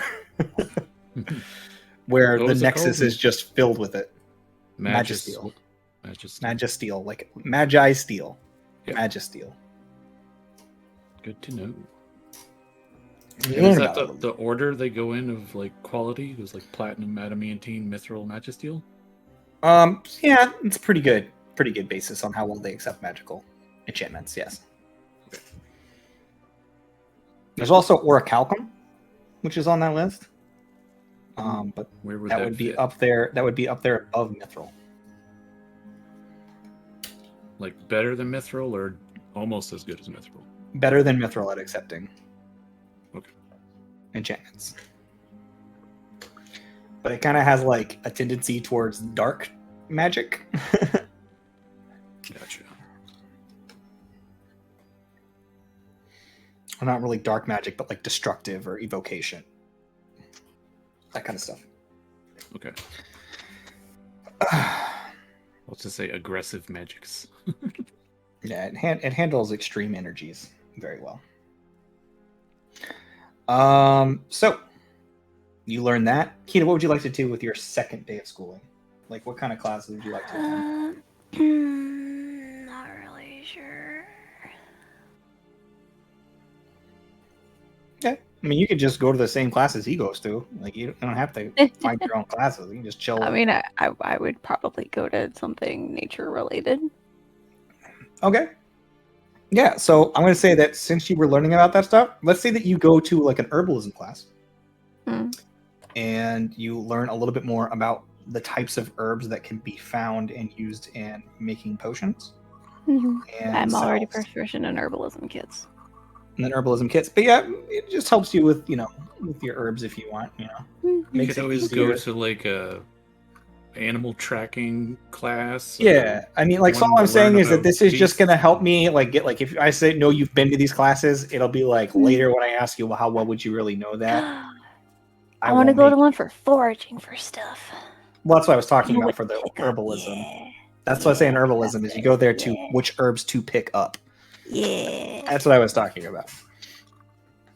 All right, so yeah, you will learn. Make me a d20 roll and see how well you do on it. But you should be learning basically, Oh, boy. and add your intelligence and proficiency. Just roll it in. Okay, +6. Yeah, +6. 17 + 6, 23. 23. Yeah, you learn a lot about plants, and you don't just learn like what plants would be good for herbalism. You learn like the nature of plants and good ways to test to see if they have medicinal qualities. Right? Like, like there are certain scents that if you smell that scent, it's like that it's probably poisonous. There's certain colors that to look for and where to find them, specifically within Selindor, which is something you had no idea about. The vegetation there is very strange. So you learn about a lot of the vegetation that's used throughout Selindor proper for making salves and potions. So for your herbalism kit or getting stuff for Graham to actually do some alchemy with, you should be able to get some herbs and stuff for that. Druidic tag teaming like it. And that is the information you guys learned during your days of classes. And where are you staying on night 4? Also, in the classes days, I will do some crafting. Oh, absolutely. Evenings or whatever. Yeah. Whenever you've got time. But I don't know where you're going to go craft. Are you going to go craft in the same workshop as you were in? Or you want to go somewhere else? I don't have to do it there because the stuff I'm working on. Well, I'm just asking how anywhere, careful right? you're going to be. Are you going to be like Mitnir or like Seti, who also worked on something with herself? I think first night I'll just do it in my room. Okay, sure. But I'm not going to spend the night there. Gotcha. Oh, wait. Day 3, we spent the night in my place, right? Correct. So yes, I would have done some crafting there. In the evening, and then, yeah. Yeah. And then day 4, we could probably go find an inn. It's up to you. You guys could stay at the Summer Soldiers. Because the Summer Soldiers has a place where you guys can do lodging. You have a place in... Is that the only places you have rooms? Here at the Academy, you have rooms. Yeah, just Summer Soldiers and the academies. Yeah, you can also stay in the Twilight Keep, and you can stay at any place you want to stop, hole in the wall, and you can stay at Summer Soldiers. You have rooms there. So is Seti around Summer Soldiers on day 5? I think she's there day 4. Oh, and she's there. We are talking day 4. Yeah, she's there day 4. Seti is at the Summer Soldiers on day 4. Okay, yeah, we'll pop there day 4 to spend the night there with Seti. Okay, so you spend the night with Seti, not with Seti, but you go there just to spend the night on day 4, and you see that Seti is there when you guys go to sleep, and then when she wakes up in the morning, she doesn't remember talking to you guys. And then she's like, "Oh, hey guys," because she actually slept there the night before. Gotcha. And then spent a couple of days working there and slept other places. So you guys see there, and in the morning, like she's like, "Oh my gosh, you guys, I talked to Cleary. Oh my gosh, you guys, I did this other stuff," and this is where she would have caught you guys up. And then you see she spends a lot of time like angstily painting a massive mural within this place, and you see there's 2 of her working on it, and they're moving towards the center as the day goes on. Careful with that, SETI. She says, "I don't know what you're talking about." The dangerous time stuff. And she's just like kind of like crying, and then at one point, this is probably why you guys are gone. That you actually see 2 of her painting, like unless you're spending the whole day at the Summer Soldiers. No, we're not. Okay, yeah. So she catches up with you guys in the morning, and then she's gonna at some point. I'm just kind of letting you know little bits of information about what she did during her time. What would you guys like to do with day 5? Well, I was looking to do a bit of crafting with SETI's help on something, but I don't know if she's free. She can help you out during those days, during the 5th day. Because she said during that time was like around the time that she was doing shit, you know. So with the extra 2 pounds of mithril, she says during this time is like when I'm open to do stuff, right? So I have basically 2 pounds of mithril that is extra, and I was gonna use that to make a couple of those belts I was talking about, belts of Featherfall. Sure.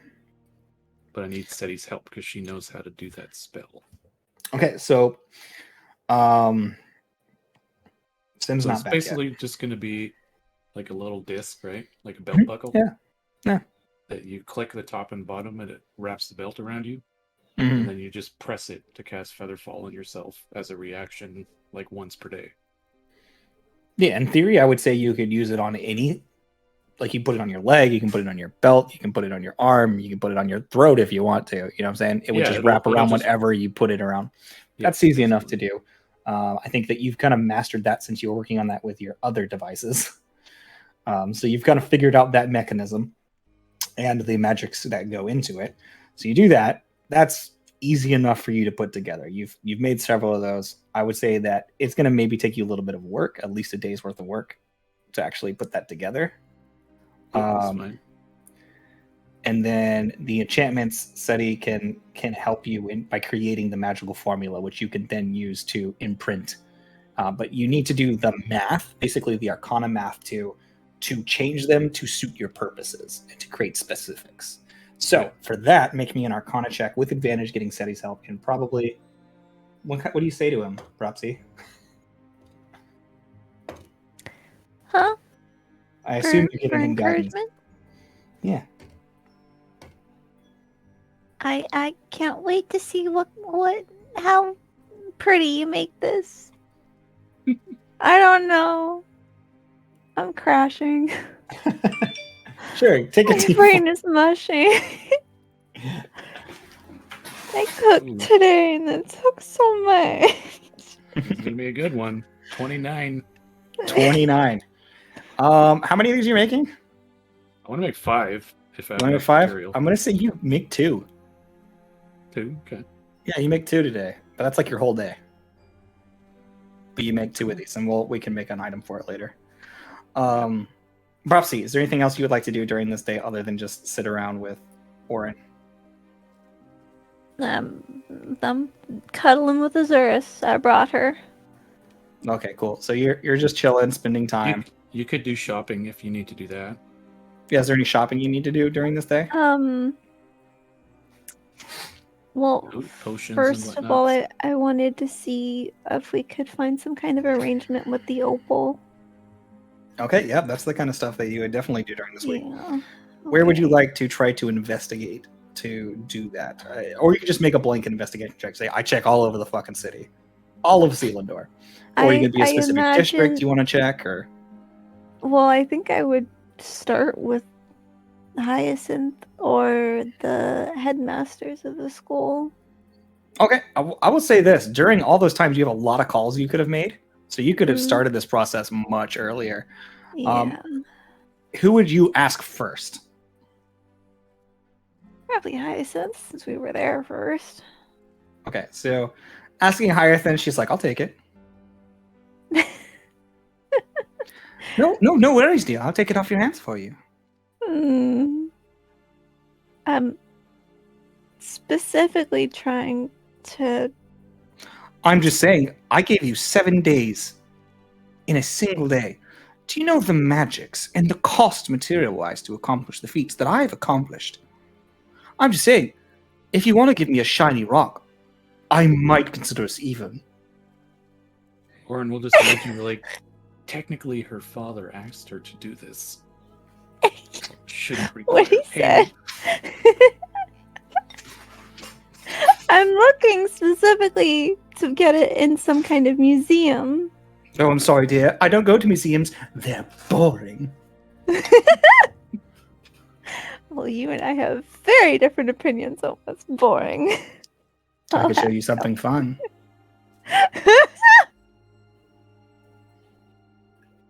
I think you broke Bropsy. You're just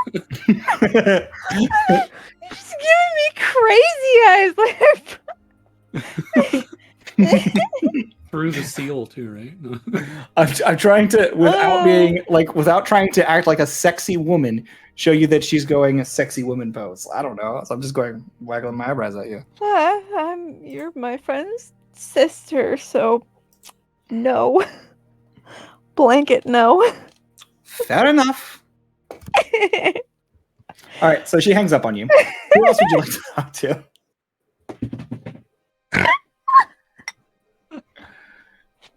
That's great. Sorry for all of that. Headmaster Phoenix? Headmaster Phoenix. All right, so you call Headmaster Phoenix. He says, "Oh, it's been such a while. How are you doing?" It's been a time. I'm very tired. I understand. Well, you should get some respite when you're able to. Well, we're trying. I shall have you know I made a lot of progress on the statue you've all left with me. Oh my goodness, I forgot about that. Yes. Feels like forever ago. Did you know that you can make a method out of gemstones using this statue? And he says, "Come, come, Oh, Jimling." oh. And you see this little green emerald winged creature. Just like comes around the corner, and it is like crystal perfect green emerald. He says, "It is quite expensive to make, but I must say it defends significantly better than your standard method made out of elemental materials of mundane origin. These blast emeralds are quite the useful trinket." Auren's gonna lean in on this call too. Just, hey, Bropsy, should we tell him that he's actually met the maker of the statue? Go ahead. That would be a big reveal and ousting Cleary, but yeah, you can. Yeah, I don't. whatever. We don't care. No, I don't. You can go wherever you want. I don't care. Hey, All right, so he's like, is there anything particular you called about? Anything I can help? Yes. Two things actually. Very well. If there's anything I We- can help you with. We acquired something of a museum piece. I see. Gonna pull it out. Is it a piece of artwork, or like Cleary usually deals with, or is it something a bit more? It's an opal that's bigger than my head. Well, that is quite a nice object. There are definitely some display rooms that we could keep it out here in the school. Are you looking to part with it for money, or are you looking to part with it for purposes? Would you like it cut? There are some good gem cutters here. We didn't have any specific plans. I would like to keep it preserved. I think it is something that belongs in a museum. Well, if I had to give my recommendation, I would say take it to the Crystal Undercity. Oh. There is a vault. I'm not sure if it's what their display regulations are. I haven't spent a lot of time in Selindor proper, but I hear that the Crystal Undercity has a vault that contains the greatest wonders of the world. As far as gems and crystals and the like are concerned. Not to mention the fact that there is a king down there. I don't remember his name, it escapes me, but I believe he's often called the Crystal King. And they might take quite a liking to a stone such as that. Okay, well, thank you very much for that. Of course. The second item, he was the one who gave me the amulet, right? Who? Oh, yes, him. Yes. Yeah, okay. The amulet. What the fuck is it called? Proof against detection. Yes, that. Oh, yes. Is it stopped functioning? No. I'm wondering if there are any alternatives that one could procure.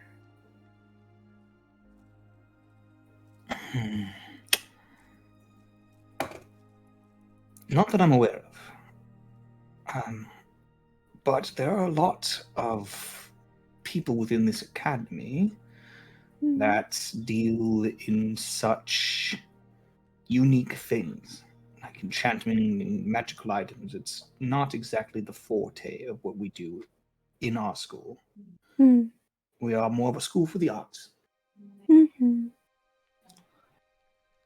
With a sub-school with a Bard college. I'm sorry, none of that was intelligible. Sorry. A sub-school with a bardic college. So, if there's anything else I can help you with? I think that's it, but you've been helpful, so thank you. It's very good to see that you're doing well, Propsy. You can see in the thing that he has mechanical wings on his back. Is that new? I don't know if you've seen him since he got him. You have We wings haven't seen him now. since- Oh, yes. Headmaster Primus made them for me. It took some time, a little bit of work. I did a few of the enchantments myself, but I can fly once more. Oh. Well then, I bid you good day, and good luck to you. Boop, boop, boop.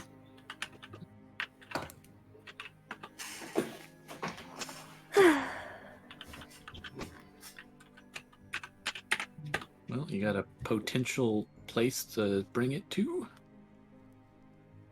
Mm-hmm. Okay. Now I will tell you this.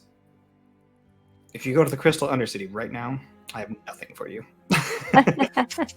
Not a fucking thing. But that would be the place where they would have a museum for just I mean, we could say all that the gemstones. tomorrow. Yeah, you can. Hmm. And I can design a city for tomorrow. Mm-hmm.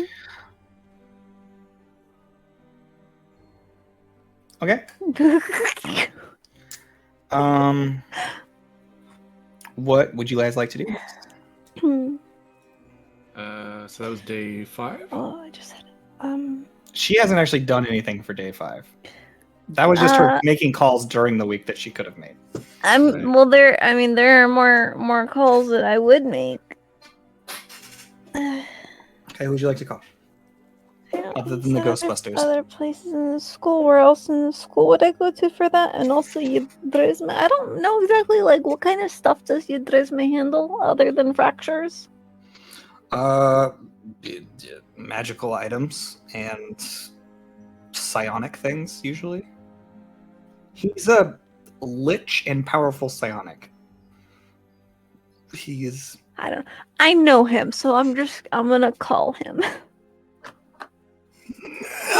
It has been a hot minute. Okay, I very much respect that voice, but you can't keep doing it, or I'm not gonna be understand anything. This is how he talks. I'll need a translator. I can't do it. You best get trying to find one. How can I help you, little one? Please take mercy on my poor brain. We'll change forms to make it easier for you. Hi, how can I help you?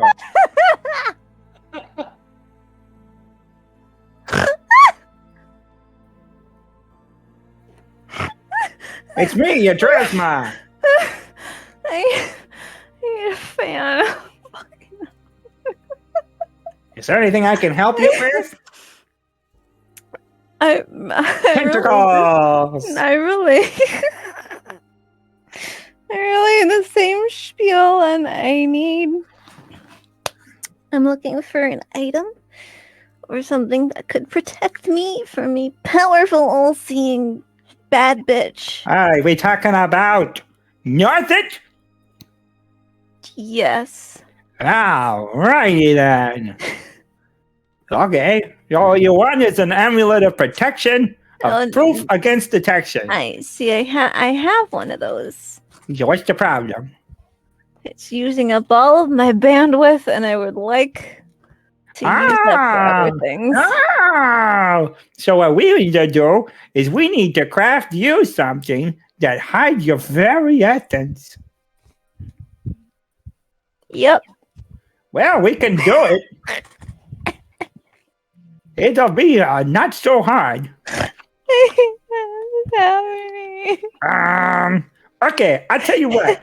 You give me about a pint of your blood, and I'll make it. I know you're a little bird, and you'll probably go unconscious for giving me a pint of your blood, but I don't need it.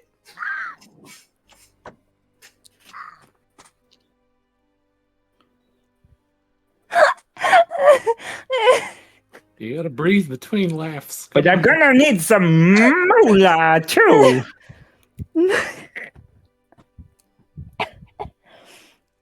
So I'll tell you what. If you give me,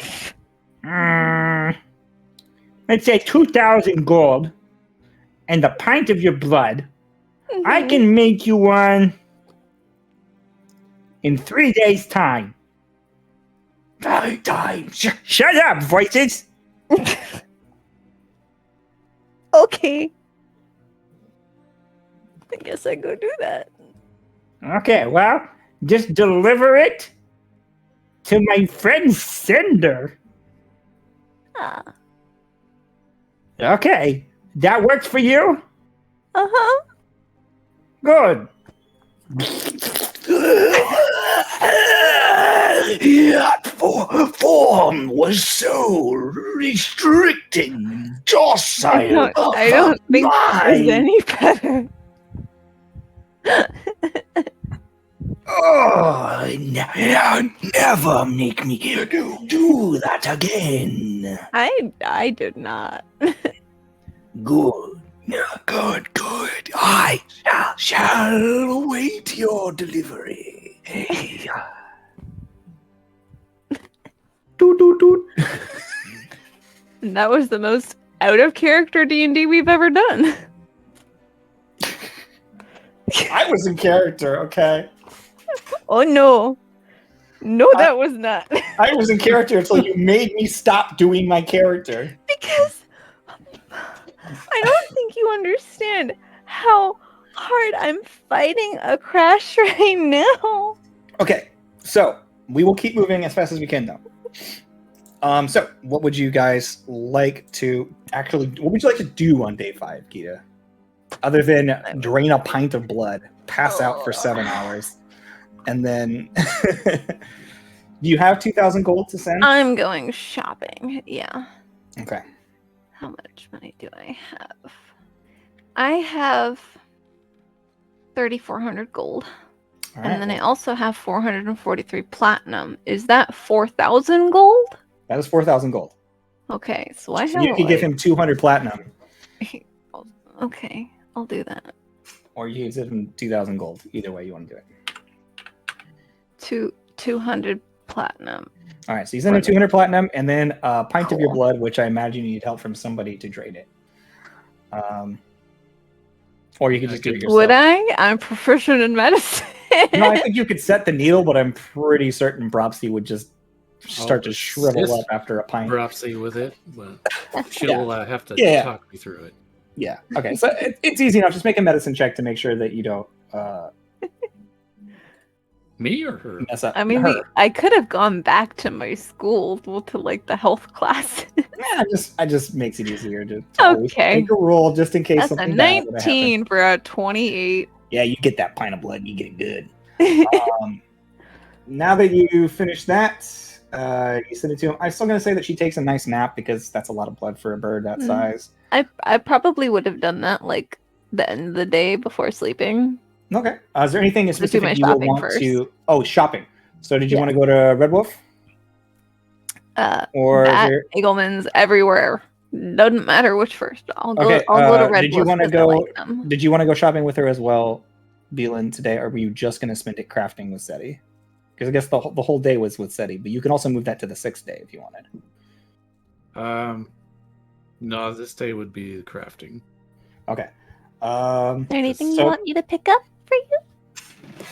Maybe like a potion or two. Okay.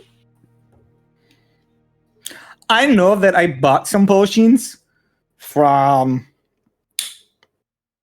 the Red Wolf guy Mm-hmm. on like my 2nd day, that was today. And I'm pretty sure that I went there pretty early in the morning, so maybe don't go then because I don't remember Mom, seeing you I'm there. looking for other things besides that. But I bought potions of supreme healing, no, Mhm. superior healing, and I bought a lot of them for the money that I had. For everyone or for you? No, I bought them for me, but I want to say that they have some there. And they were like very expensive. Like I think it was like 500 gold per potion. Okay. And then it was like the big ones they were selling for 2,000. My goodness. All right. Those were the biggest ones, the supreme healings. Mm. Here, I'll just give you 100 platinum, and you can No, get okay. me some potions. That's enough for like 2 superiors if you want to do that, or you could get like for 200 gold is graders, 500 for superiors, and 2,000 for supremes. We need the big boys. Two superiors would be great. Cool. All right, so they give you the money, and then you go to Red Wolf's, which I've described several times in the recent days, but yeah, it's kind of just like it doesn't look that impressive on the outside, but you get inside and you see all these like really violent looking contraptions normally on the wall. Most of the most violent looking contraptions have been covered up. And when you walk in through that door, you see Pup is there, and she is pushing Red into the back room, and he's like, I don't see why I can't be out here working on things. It is my shop. She says, get back there. Perhaps he's supposed to be coming by today. I heard from Seth. And then you see that she is wearing the nicest outfit you've ever seen her in. She's wearing like a very like hooped skirt kind of thing with like her tanuki tail coming out the back. It looks very awkward. She's got a little apron on over it because she's working there, but she also has like, you can see that she's like put some glitter in her fur. And she's like sparkled herself up slightly, and she looks just like, it's not what I would like you or me would consider like the best look, but you can It's tell her aesthetic. she really tried to glam herself up. And then as she hears the ding, she turns around and she says, "Welcome to Red." Hi, Bropsy. Hello. Welcome to Red Wolves. Hi. How are you doing? I'm doing good. I saw your friend earlier today, and she bought a bunch of potions. And Red's getting her a snack pack. What can I get for you?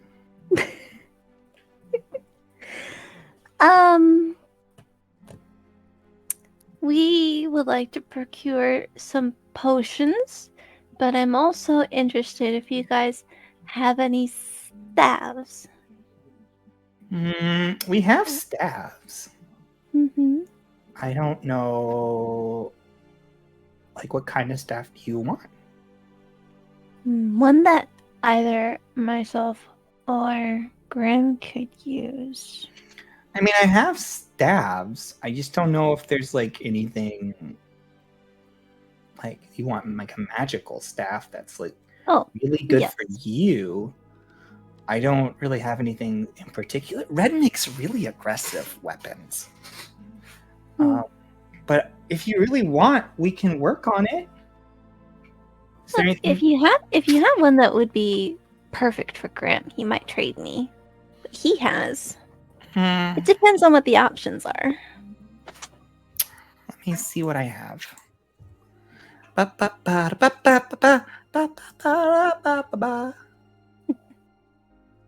Oh boy.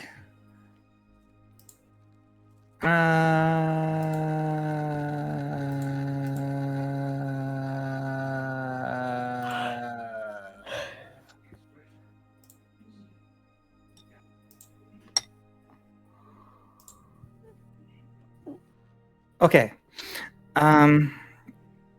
Well, I have this one, but it's not good for you. I have this one, also not good for you. And I have this one. Because we work in nature, right? Mm-hmm. And, well, I have this one, but it's really expensive. It's like really expensive. How expensive? Well, and she pulls out what looks to be like a shiny, like metal, twisted metal, like rod with just like individual moving, like almost looks like roots at the top of it, but it's made out of like a silver material. And she says, "This is very good at lightning magic." Huh. And enhances the magical abilities and isn't limited by a specific schooling or magical source. So a specific class.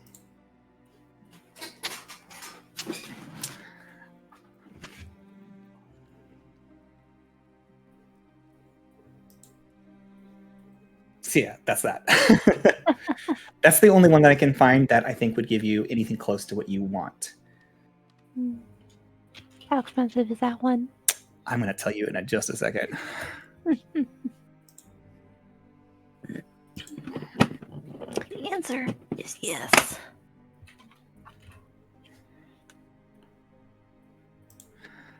Mm, 10,000 gold.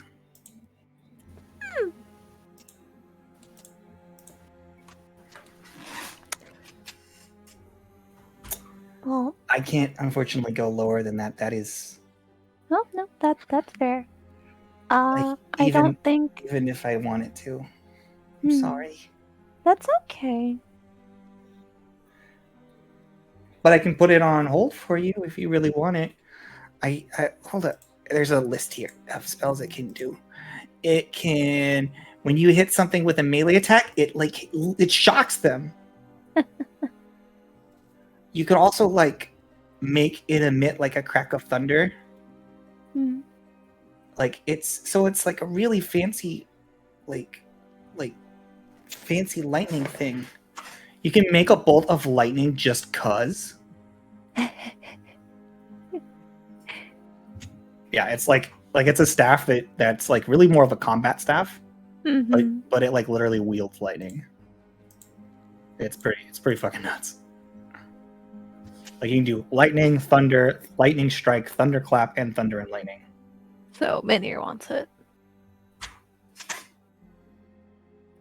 Yeah, he's more into swords. Yeah, so it's pretty good, but it's a staff. So not very propsy. It's okay. Nope. That's the only other staff that I could even find that was other than Staff of the Woodlands, which they don't have. Mm-hmm. They're into the aggressive stuff. Mm. I'm sorry if that doesn't work for you. None of the other ones would suit Grim. I mean, this one would be fine if Grim wanted it. Hmm. But it's 10,000 gold. I mean, you'd have to talk to Grim about that. Mm-hmm. We'd also have to see what kind of deal we get with the opal. Mm-hmm. Alright, then I'll just get some potions. Okay. How many superiors you got? After your friend bought some, I have 4 left. Okay, I'll take all 4. Wow. Do you hear that? Do you hear that, Red? We're making a lot of money. I heard. This is good. I can make some really fucked up shit. God, I hate him. I hate him. Okay. Yeah, so yes, and yes. Here you go. Potions. So you can buy those. Cool. What else you got? Mm-hmm. Do you guys have quote-unquote rare oils and unguents? Rare oils and unguents. I don't know what that means. I don't either. So Spell material for my reincarnate, I think it was. weird. How much does that stuff cost? Do you know? Does it have a material cost? It says 1,000 gold worth of rare oils and unguents. Gotcha. I don't have that. I do have something that a traveler brought in that can be used to replace any material component, though.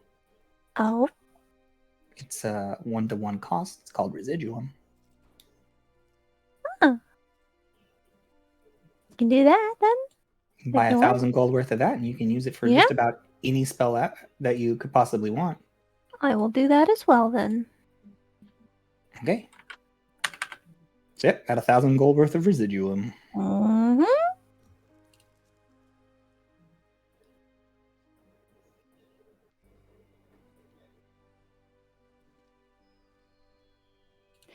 I think that's all that I need.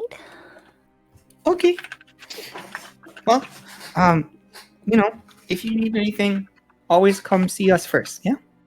Mm-hmm.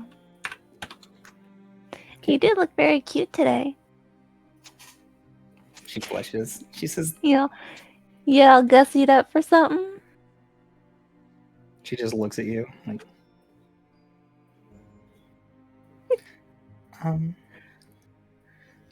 I heard you were coming. Maybe.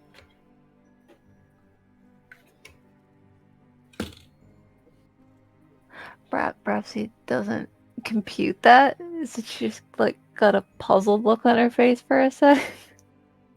She goes. I'm just kidding. Ha ha ha. Okay. I'll see you next time, and always shop at Red Wolf's. And then she just runs in the back. Okay. Bye.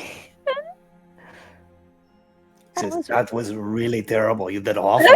Shut up, Wolf!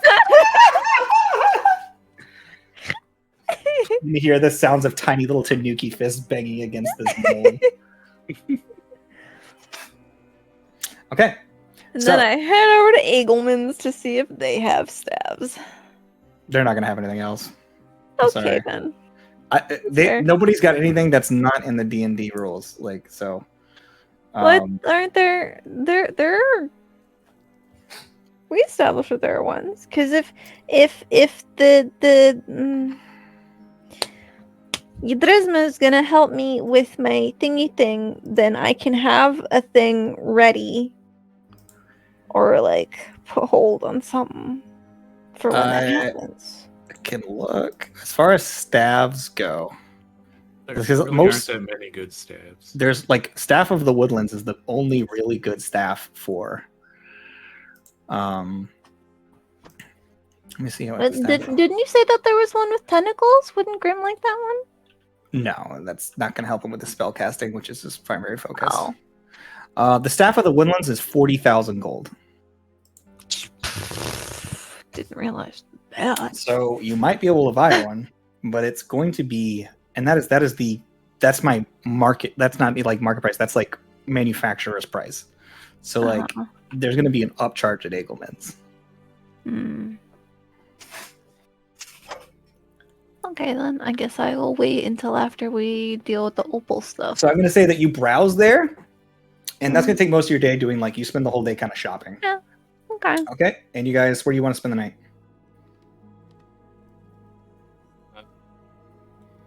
Just a random place.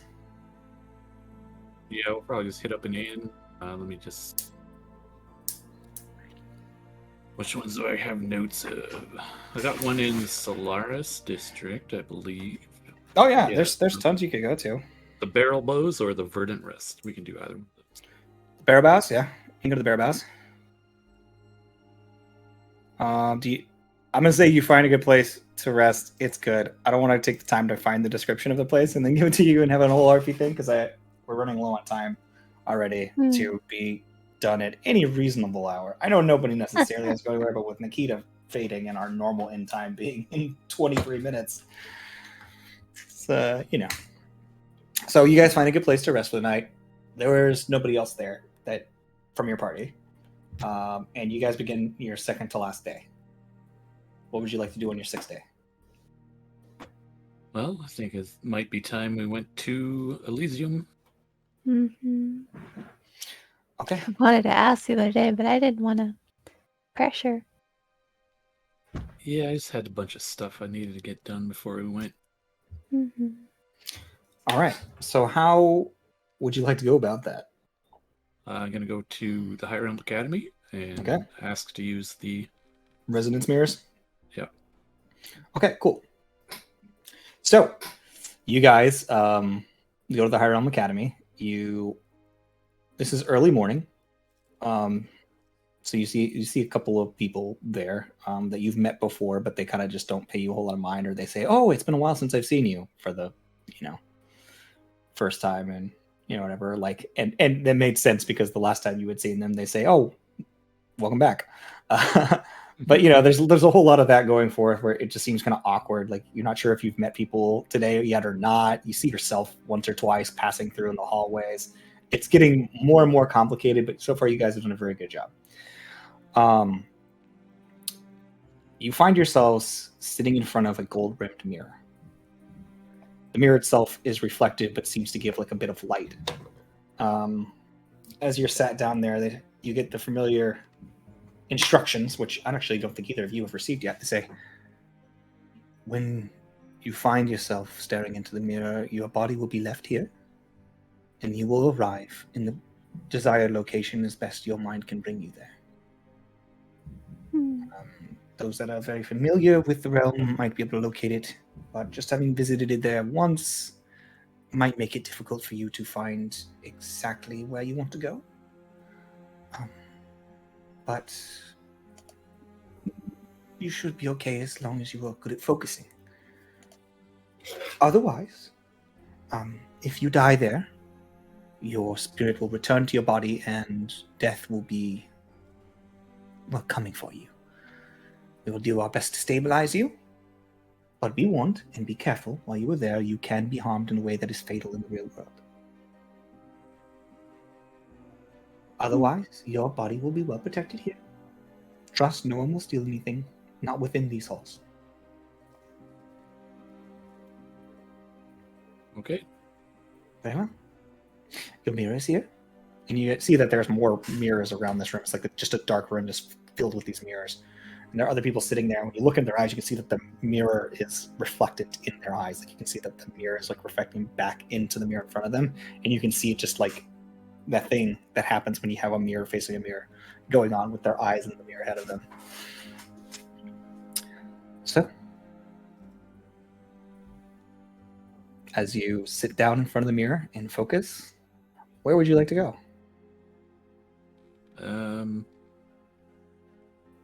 Do I pick a location in Elysium?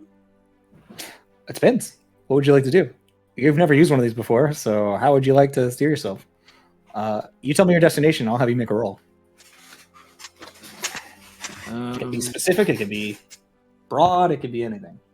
I think I'll just try to get to my chateau in Elysium. Okay, straight to the chateau. Go ahead and make me a... Let's do... It's going to be odd, but do a navigation check. What is that? Survival. Survival. Sorry, survival check. I used to say navigation for Path of Exile. Can I also Not do Path of this? Exile, Prophet of Gaia. POG, not POE. Can I Yes, also? you have to do it as well. Okay. But I was going to have you kind of just follow him because he knows where he's going. Oh, it's a good thing I was starting to say I'm generally good at that because I rolled a 3 for a 12. Well, I got a that's 9. That's enough to stay with him. However, as you arrive, you find yourself on a hill range. In the middle of nowhere, it appears. You can see that these are the same mountains, and they look large. The sort of heat and like warm sun coming off from all directions. You can tell that you are in Elysium, and probably on the same layer of Elysium. But you are nowhere near your chateau.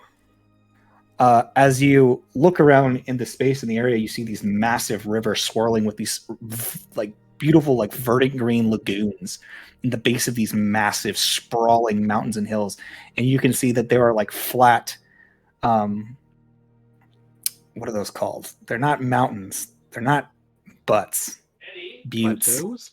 Plateaus. That's the one. You see some plateaus like covered in flat fields with like what appears to be small amounts of civilization on them. But those are like widely spread out and in the distance because you're looking at this from like a tall mountain. Now, this form I'm in, do I have my wings? Try to feel on your back. That they don't seem to be there. No, you could summon them. You came as you were. Oh, it's just You have all your time I was items here. My wings were like permanently out. Yeah, But I was full on here when that happened. That's different, correct. So yeah, this is just your. Basically, just your mind is here, but so is like some part of like your representation of how you see yourself on a daily basis. So you arrive here, and there's a moment where you're like, "Fuck, how are we gonna find?" And then suddenly you see your vision just gets warbled for a second, as if something grabbed you. You feel that familiar sensation from when you were pushed, when you were first pushed out of Elysium, but instead you feel pulled. And the next thing you know, you're both stumbling through tall grass. Then you look around and you realize, with the oaty smell in the air, this isn't grass, this is wheat fields. There's a massive blowing wind. You can't feel it on your body, but you can sense it moving through, and it howls, and all of this moves in such this weird unison. And you feel bliss. Something you hadn't felt before, maybe in a long time, if ever. But just pure bliss. You recognize this because you've been to Elysium before, and you're more or less immune to its charge, but Bropsy, you could get addicted to this feeling of not worrying, not thinking about anything. It's peace. And then you hear, "I'm glad that you've come." In a voice that sort of fills the entirety of the space. "I have brought you to my fields. Auren, son of Viramas." And you look and you see long, glowing white hair flowing in the wind, the howling wind. You see that she's got sort of moss and beautiful pieces of vines and grapes growing all along her shoulders and over her dress, almost like a mantle. Her dress itself is just light, not clinging at all to her body and just billowing in the wind. Is that you, Bala? That is one of my names. Welcome to my blessed field. Welcome to Elysium. You came sooner than I expected. Well, it's a lot to discuss. Indeed. She walks over to Bropsy, who is like kind of just feeling probably really good right now, and she touches you and brushes the top of your head, and you feel all of your like sadness like just pile back into you so fast that you're like, oh. She says, I'm sorry, dear. You look like you've been through a lot of turmoil, and I don't want you to be tempted to stay here forever. It's not your time, and I sense not your place.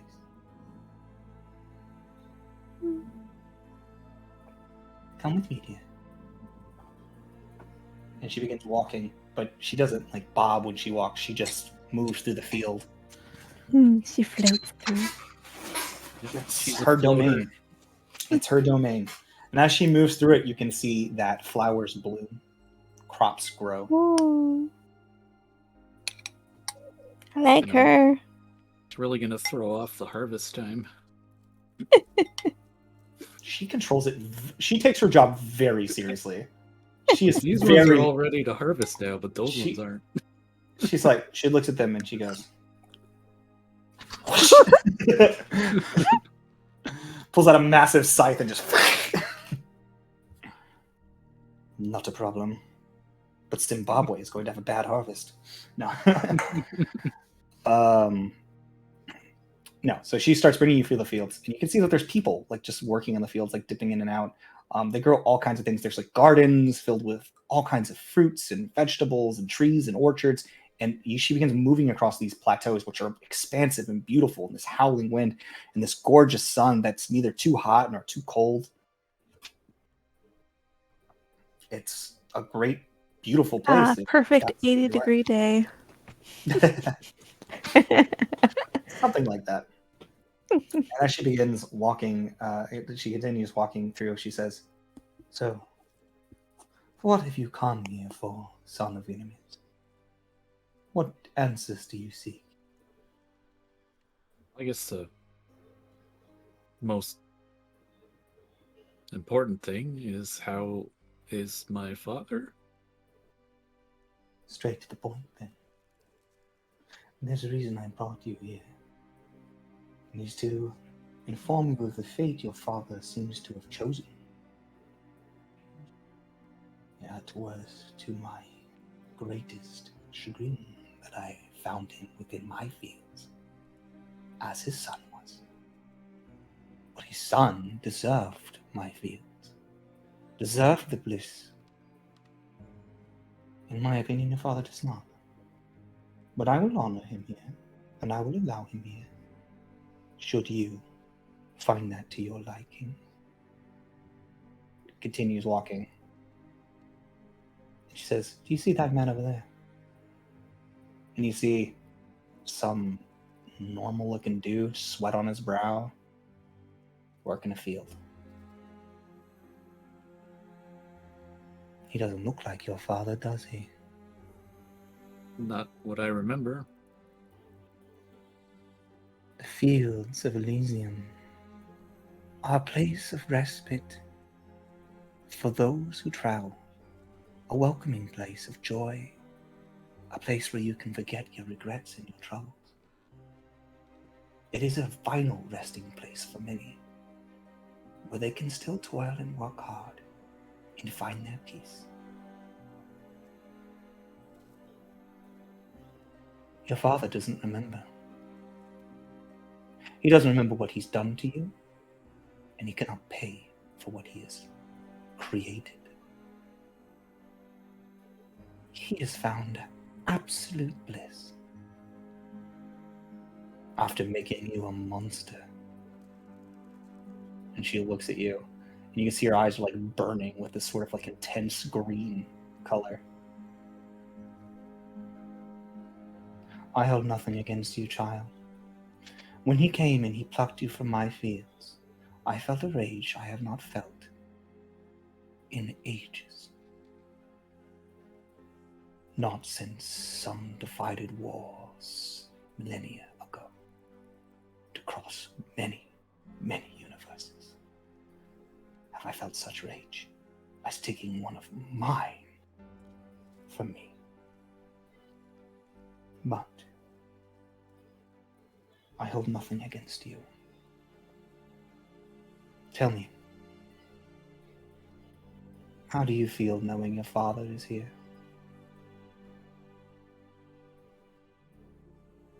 I guess gives me a sense of peace. I never really knew him that well, but he seemed to only ever want to protect me. And would you continue his will? Or would you enjoy to spend your time here with him? If you wish to stop pursuing the dark future that is destined for you, you can find respite here. You could spend time with this man who gave you peace without his flaws. Perhaps you could know a father who loves you. Well, I don't have any memories of my life before this, but I can feel deep down that I am not one to give up on my friends so easily. I will see this through, no matter what end. Very well. As it is, your father did leave one more memento that I was to pass to you. She gestures a hand out, and a small bead of light floats towards you. And as the orb hovers in front of you, you see a fracture. That is the other part that is left of your father. His celestial body, made of fracture.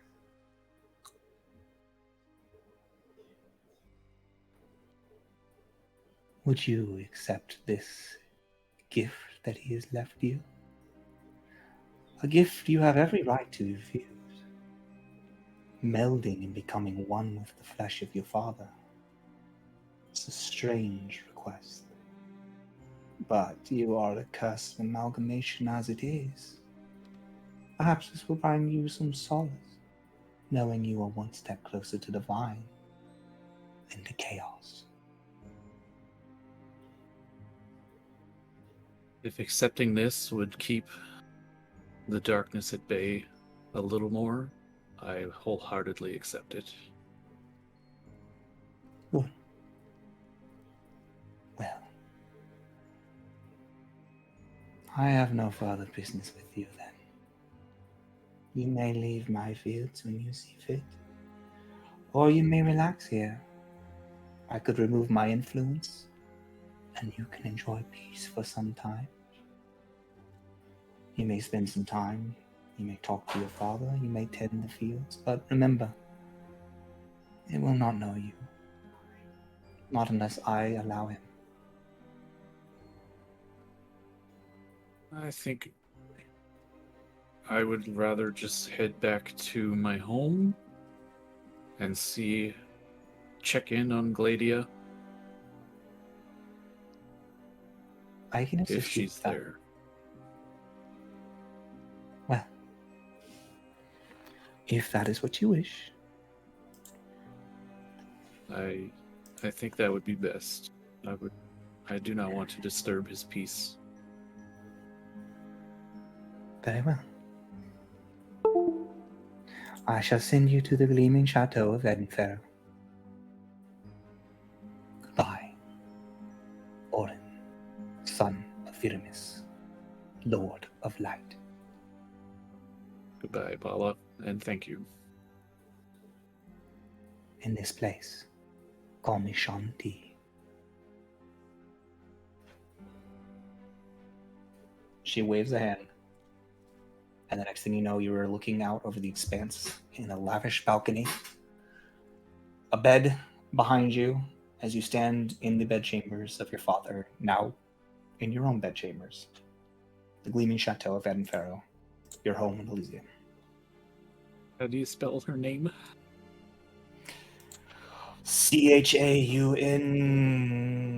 Chaunta, is that it?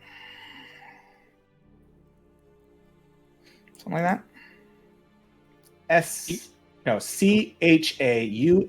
Chauntea. Okay.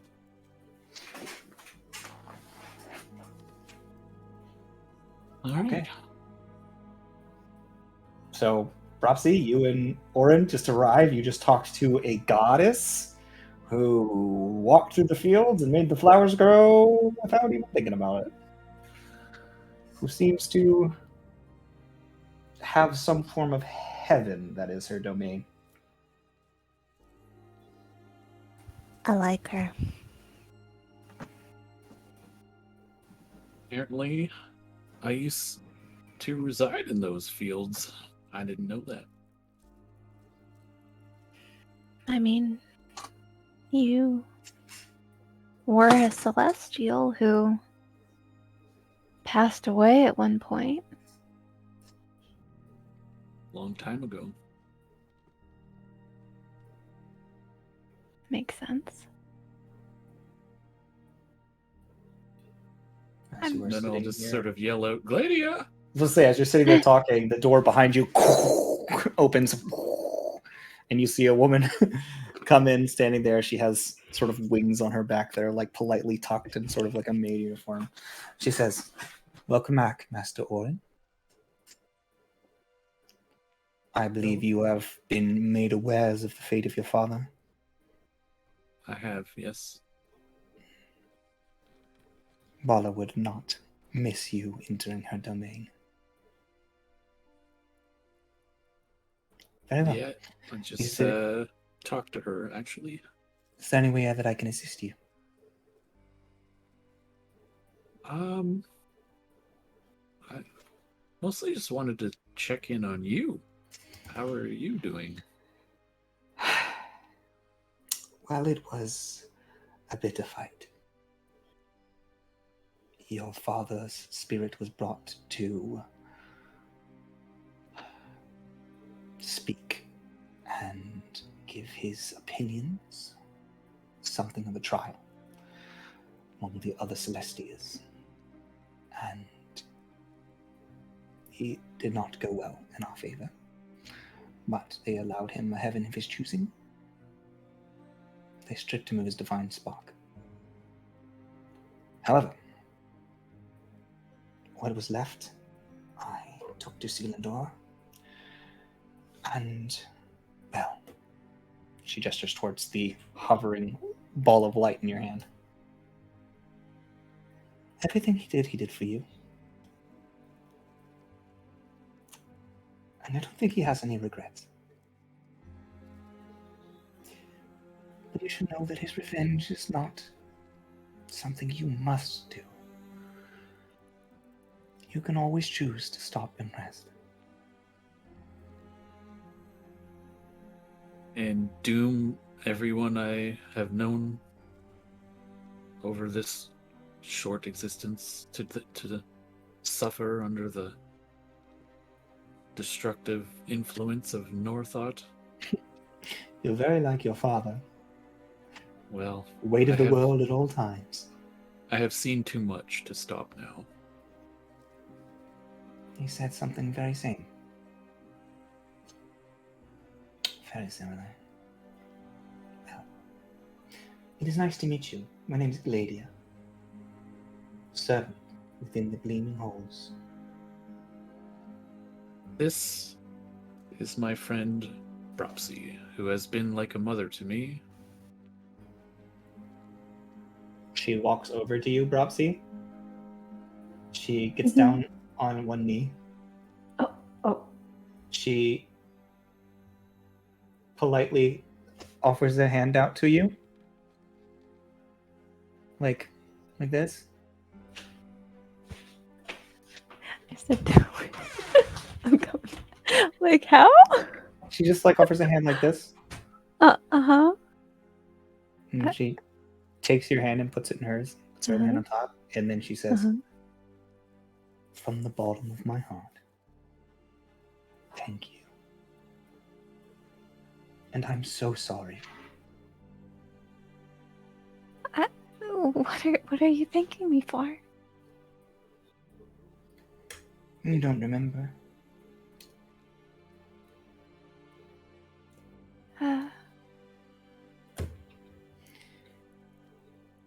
When Auren was sent to the material plane, Veramus, he sought to find a guide.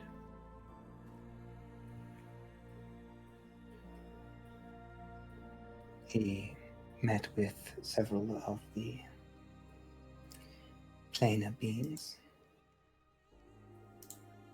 Oh boy, I lost her name. That hurts.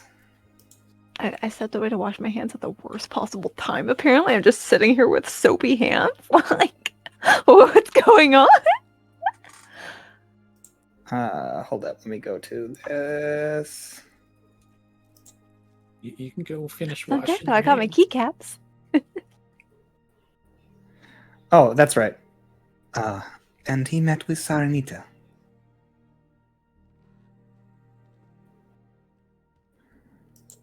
She mentioned that there was a particular Aarakocra that carried much of her spirit and warmth.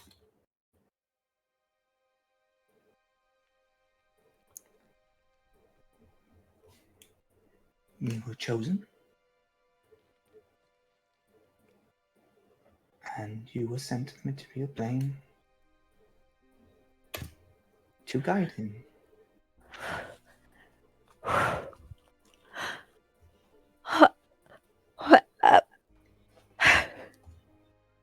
It was a selfish thing that Veramus did. Cruel. But Saranita said that of all of her budding Aarakocra, you were the most pure of heart and trustworthy.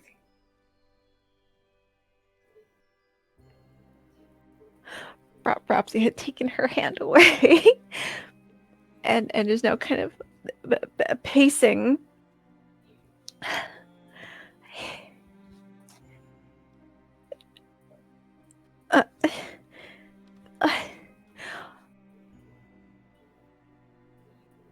Auren's father did that? I'm so sorry. I thought you knew. He made a deal with you at the time, but I suppose he erased it from your memory. What kind of a deal would make me leave my own family? I'm not sure he left you much of a choice, but if he was going to give you compensation... Come.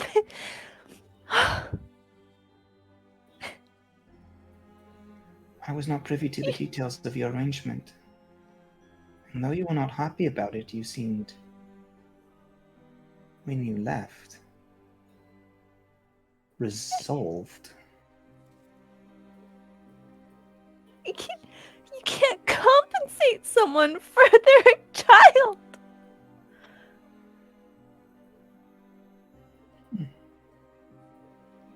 I understand. I can try to look and see if there's any records of his deal with you. You're more than welcome as well. It would have been kept in the study, in the library.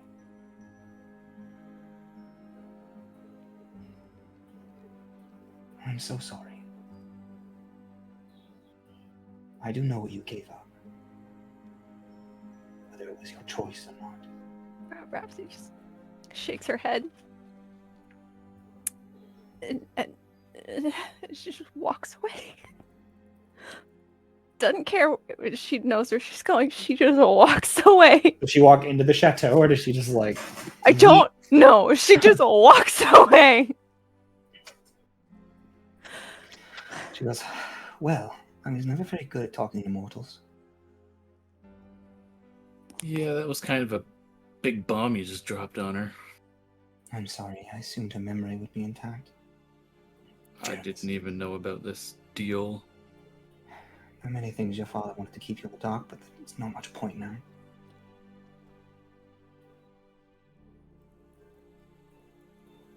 Well, can we have someone just keep an eye on her? Doesn't get lost? Well, the chateau is vast, but it is not that vast.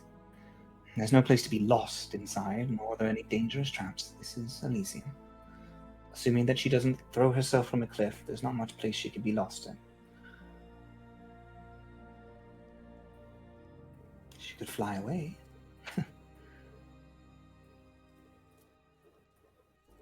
But I can keep an eye on the winds. Well, I will. I'm gonna go to the study then and see if we can find any information about this deal. Okay. Bropsy, is there anything that specific you would like to do, or are you just going to She just wants to go for a walk, Okay. clear her head. Are you maybe trying to grind find a in way some to... flowers for a little bit? Are you going to try to find a way to leave the chateau, or are you just going to... No, she just wants to clear her head and calm down. Okay. Roll me d6, and I'm just going to find out where you are.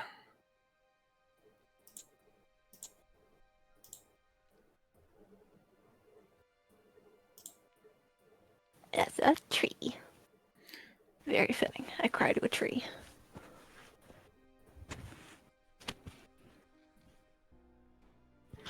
You find yourself in the main hall. You go down some stairs, and you find yourself in this big open hall. It's filled with art, and there's a lounge area, as well as an open kitchen. That's just sort of in one side. And then to the west, there is a staircase that leads up and to the east tower. I am leaving the there building. are stairs that leave. So you're leaving the chateau. Okay, yeah. That's what I was asking, is if you were leaving the chateau. I'm leaving the building. I would like to go sit in the dirt. Okay, so the only way to leave this building is to leave basically out. So you'd have to fly away. Because it's just a mountain. It's like in the mountainside. There's like it's just a sheer cliff face the rest of the way down. Oh, motherfucker. I know, I'm sorry. It's just the way. They not have any plants in this fucking house. It's a I mean, a potted plant. I don't care. Yeah, you can find some potted plants. There's some potted plants. There's just no like outside garden or anything. All right, I'm finding somewhere quiet, and I'm gonna sit next to a pot and cry into it. So you see her like in the foyer, just crying into a fern. I'm even more upset by the fact that there are no fucking trees here.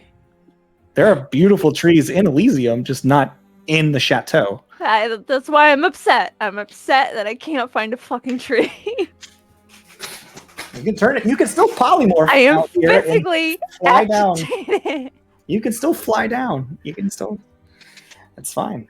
It's just you'd have to change. But yeah, I mean, easy enough. How far would it be down? About half a mile. It's big ass mountains. These are just like the foothills too. Yeah, fine. Fuck it. I'm casting one of my flight spells, and then having a walk to clear your head. I'm having a fly to clear my head. So she flies. You fly around this ridiculous expanse, catch the winds, and you find it hard to fly. Like the winds are too wild, but they calm around you, and you feel Zephyros lift the air beneath your wings, and you feel wings. And Zephyros says, "I'm so sorry, child. I did not know.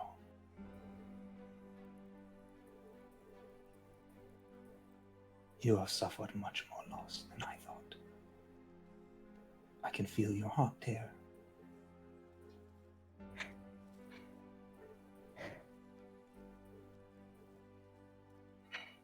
fly. And you feel your wings. And you fly. Auren, you're in the library. You find your father's desk, and as you sit down, you look around and see what he saw. Maybe when he was making this deal with Propsy. Again, shuffling through his desk. Make an investigation check.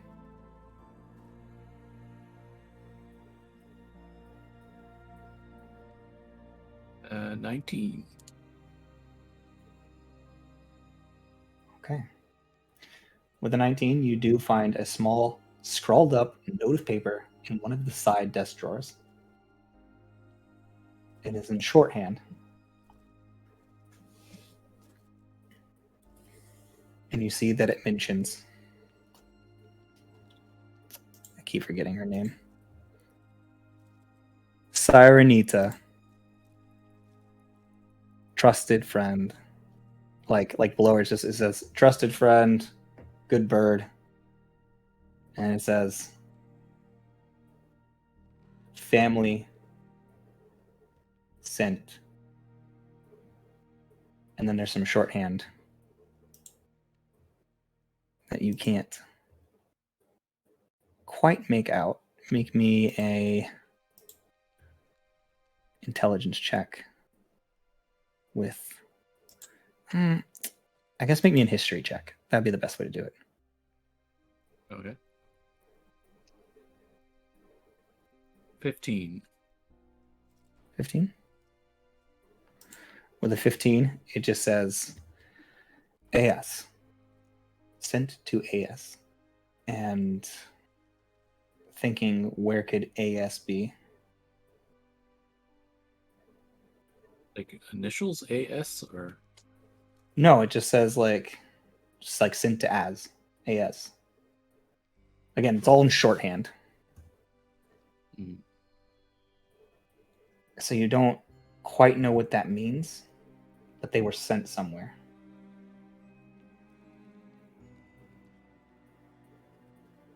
Well, I'm gonna take this note. Okay.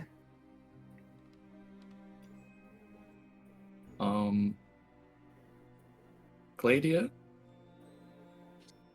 You wouldn't Yes. happen to have the portable hole I left here, would you? Yes, I placed it in the vault, but I can get it for you. Yeah, if I can get that back, that would be great. Of course. Might come in handy. She goes down and she takes her like 10 minutes while you're doing this. You're still going through files and whatnot, and then she comes back up with your portable hole.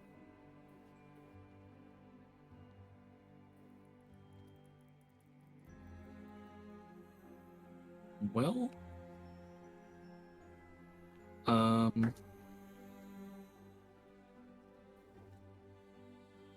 not much left to do here. I understand. And she says, and she licks her second, she says,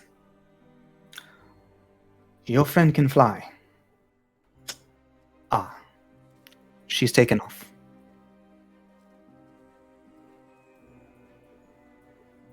Right. I assume we know how to leave? Did they ever tell us how to leave the mirror? Kind of just assumed you know how to do it. They didn't tell you how to enter either.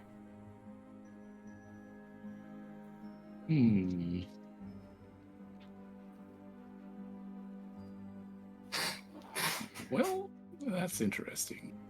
Do you want to leave? Not by myself. Okay. Robsy, what about you? Do you want to leave? Do you want to get out of there? Is that something you want? Not by myself. Okay. I will head to the entrance edge of my chateau and try and think about bamfing out my wings, see if they show They up. bamf. And I'm going to start flying. You begin flying, and you find it's so difficult to fly for a moment. You've never flown in such crazy, uncooperative winds. And then as you're flying, suddenly you hit what feels like a helpful current. Everything feels calm. It's like this small jet stream of calm that just sort of moves through, and it's not a straight line. It's just seems like something has carved its way through here and calmed the air.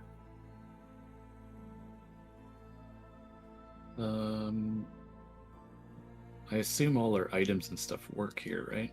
Yeah. So I'm gonna try talking in the ring. Propsy, are you around? Which direction did you go? You do hear him. It's up to you if you want to respond. Were you flying to the ground, or were you flying across? Okay, so you fly to the ground. So, Propsy, yeah, where are you? Where would you like to I be? was flying around for pretty much as long as I could before going to the ground a little bit, but Yeah, you begin to catch the my air spell and has a sky. limit, so Oh, you don't need the spell. do I feel that? Do I You- know that? I said you feel your wings. Like they're back? I didn't You- know if they were You actually. feel wings on your back, and you are flapping your wings. Are there any particularly tall trees? Here, the trees are all particularly tall. Okay. They're all like, I would say, not like Selindor tree size. That's Well, yeah. 10 miles of massive tree. But bigger than like redwoods, like massive trees.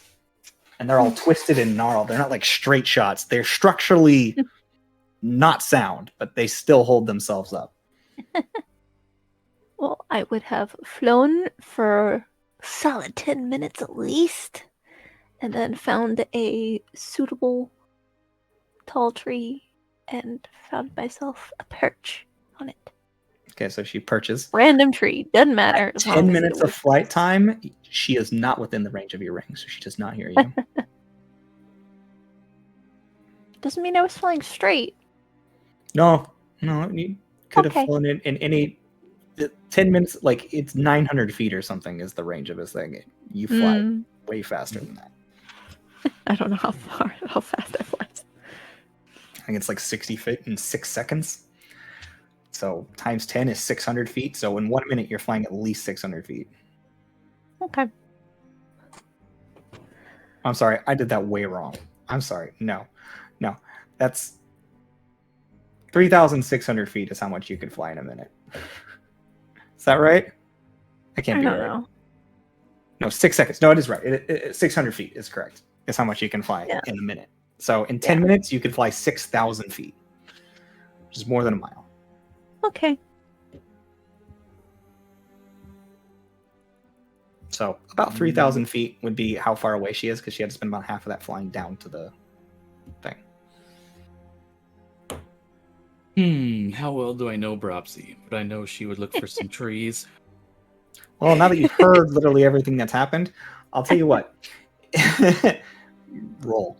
I do think that he would have a Make an good insight check. understanding, Make an insight especially check. like knowing where Bropsy comes from. I will say Insight's make an okay. insight check, and then she can tell you if you can figure it out or not. Okay.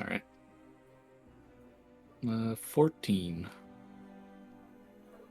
I think that's good enough.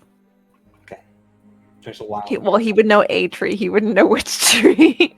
You begin If there are You many. begin flying around, and you're not sure if you're going to make it in time, but you feel that wind carrying you like it's eating you, that jet stream.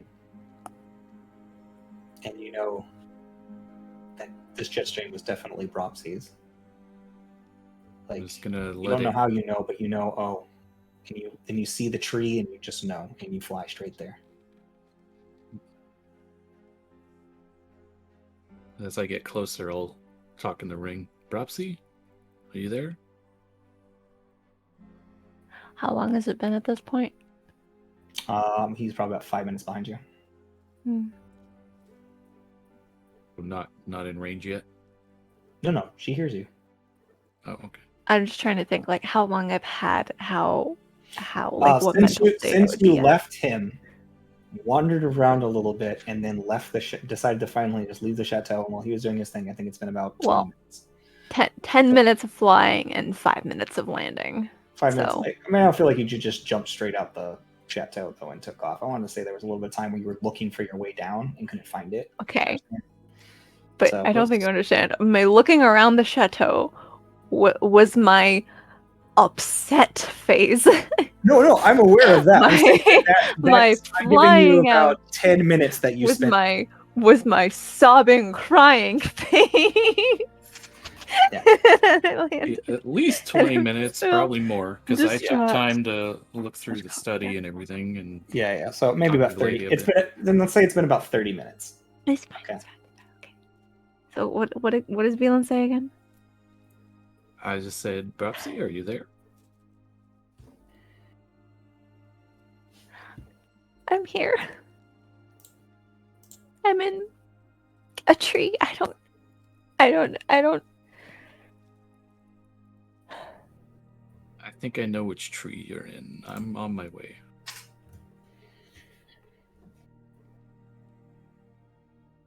Okay. After just a few minutes, you see Auren come out from underneath the thick boughs of the tree. You find her on this massive branch. You build a house here.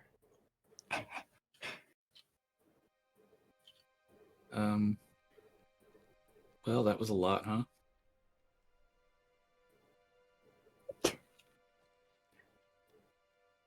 She gets up and she hugs him. Squeeze her nice and tight. Looks like he's been playing with both of our lives.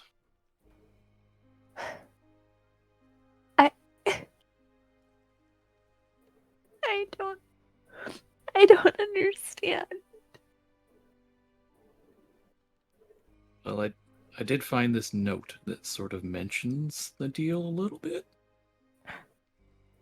I can't really make it all out, though.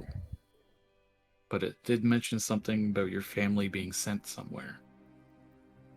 My yeah, she holds her hand out for the note. Yeah, I'll hold it there with you. And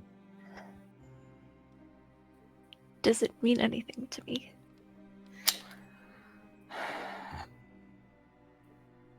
Make an Arcana check for you. Oh my god, I'm not good at those. Well, I don't think you've ever heard of this. This would be Mhm. like something you might have picked up in class. Maybe. Oh, that was so close to a nat 20. It's a 2 for a 4. I mean, as far as you can tell, that's just ass missing an S. So you sent them to ass? To ass? I don't know what does that mean. sure, Yes. we can probably So talk to that- someone and figure things out. The fucking what is his name? Hold up, I'm looking. Havar. Mhm. So if they were sent somewhere, then Havar can't even find them. Not on his plane. Maybe. I mean, maybe they were sent to some place called AS, and it's air space. I got so close to finding them.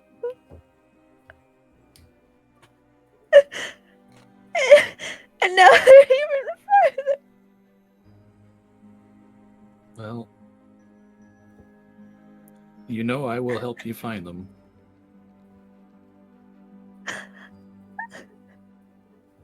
I'm sure we can... You know, we have access to all these powerful beings. We can talk to people. We'll figure it out.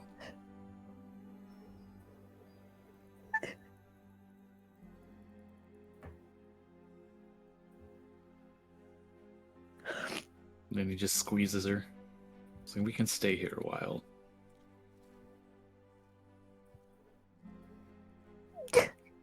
Okay. She just nods because she can't speak. You guys stay there for Who knows how long? It's strange in this place. You feel like there's something's keeping you, letting you feel the pain that you're feeling, but you know that if it wasn't for that, you probably would just be blissed out and having a good time. And it would make you feel so horrible when it was over. So you do feel like this sense that it's like, thank God I can feel pain right now. But that doesn't come to the forefront of your mind. You stay there for longer than you can even tell. And I'm going to say that you fall asleep because you cry yourself completely out of all your energy. Is that not okay? Do whatever you want. It's just, I was trying to move some time along. Perhaps he wants to say at some point. Mm-hmm. I want to make sure that you know that I don't.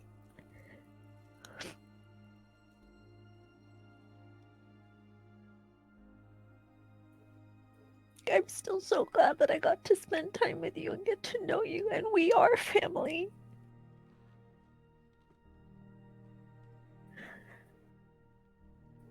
You know, don't I want feel this the to hurt same. You too.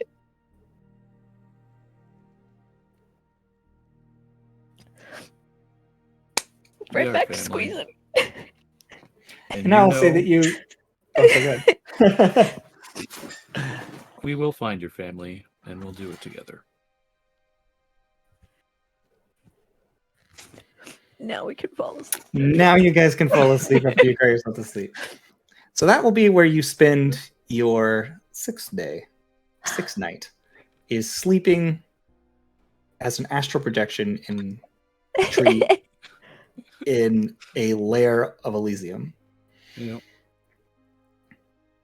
When morning comes, you guys open your eyes and you find yourself sitting in front of the mirror. You look over and you see Bropsy, and she has bags in her eyes and she has wings on her back.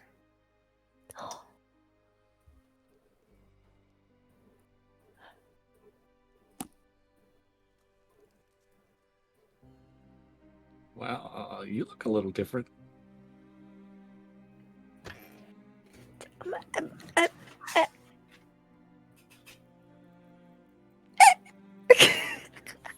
She gets up and she like looks behind her and like They flap. The stretch. They stretch. It's like they were never gone.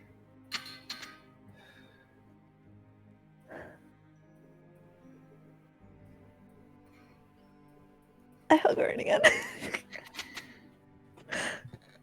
Okay. Arms and wings. Arms and wings. I fully cocoon you. Which I used to do when you were a little bean. And so, I have to ask this, even though I wish I didn't, but what would you guys like to do with your last day? Well, Cry more. Because I know Deal you would with like this some time to fracture. deal with this, but would you like to say that during this time you regroup with everybody, start to exchange information, or is there like you meet back up at the Twilight Keep and maybe try to get your fracture before that? Yeah, definitely to get the fracture done. Okay, so let's go ahead and roll your fracture, if you would like. Yeah. Roll. However, with this fracture, who are you gonna get? Who are you gonna have awaken it? That's my real question.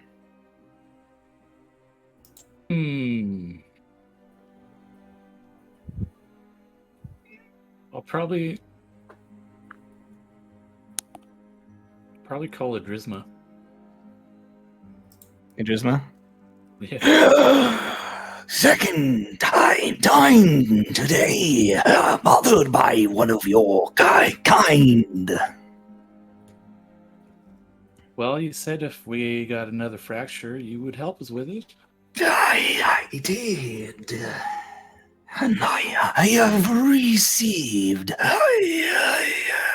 the blood. Isn't this like first thing in the morning before I this has don't happened? know what time it is. You're the one that did wibbly wobbly sorry. chimey shit. Sorry. All right, so it's morning. So he's like, It has been a while since I've heard from you, Auren. But I have a feeling I will be hearing more from you people soon. How can I help you? I received a new fracture I would like you to help me with. I can do that. Such if you wish. Meet me at the risen mind of Yastrandi. Okay, I will see you there. Okay. Rousey, is there anything you would like to do separate from Warren, or just kind of sticking with Warren?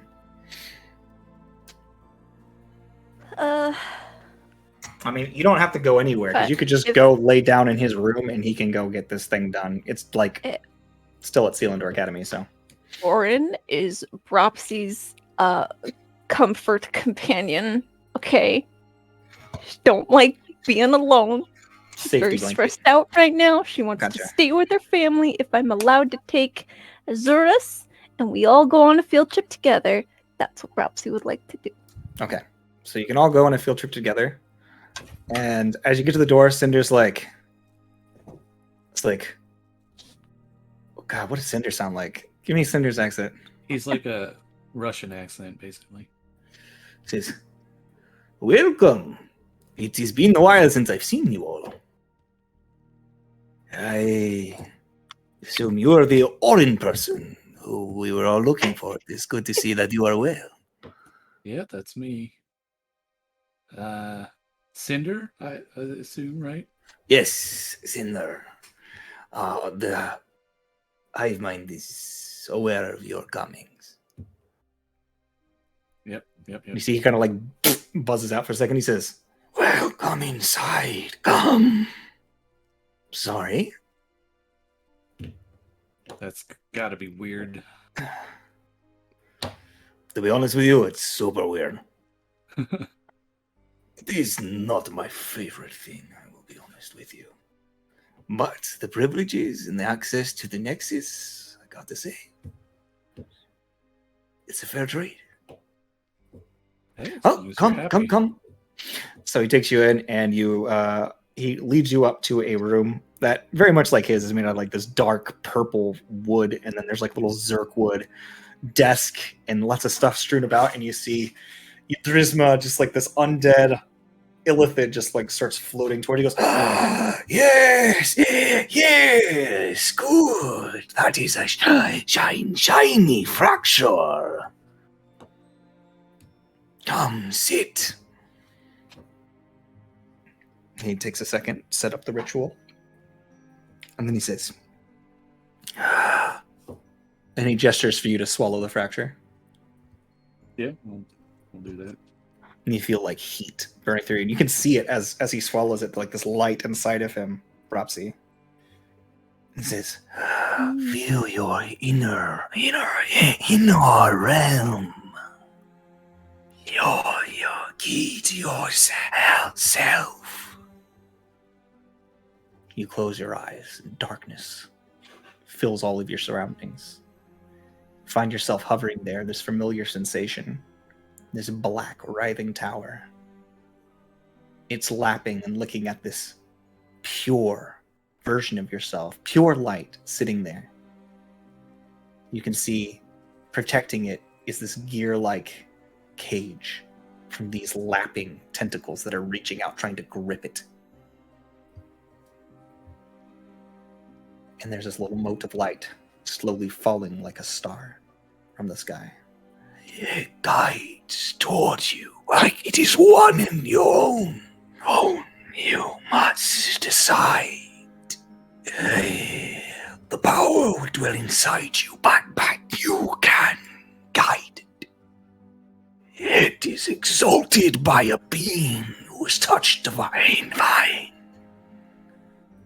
Would you like to let it go along its plans, or you could go with ones that match your purview? So, you can decide if you would like to roll on the table, if you would like to follow the natural progression that it seeks on its own, or if you want to choose to follow a specific tag. So if you have another fracture, if you want to go for see if there's a tag that matches, you can automatically have that one apply.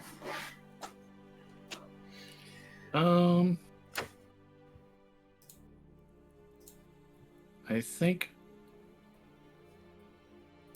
I'm gonna let it do its thing. Okay. Still go ahead and roll a d100 for me, please. Oogie.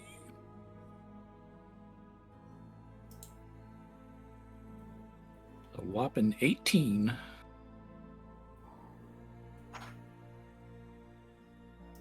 Oh, hi, babe.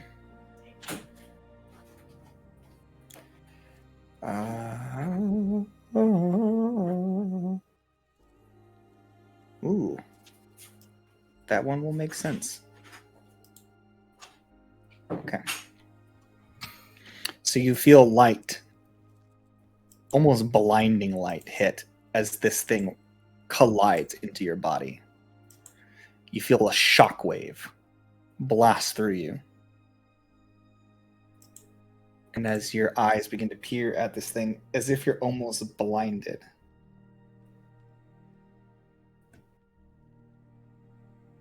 Let me put this in here.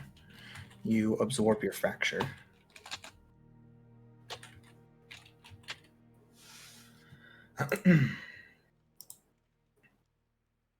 Cool. I don't know if this, I haven't read this in a while. Which, that doesn't make any difference to you.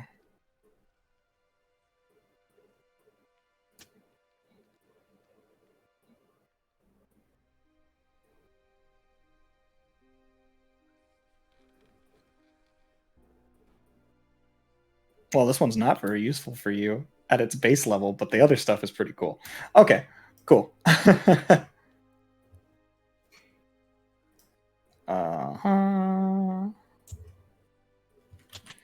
you go. I will send it to you. It's a big one.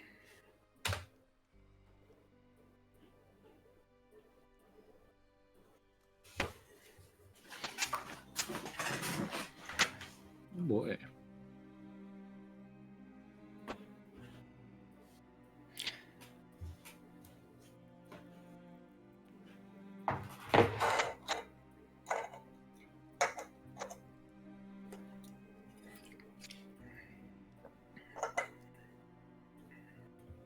Anyways, you can go look at that over whenever you want.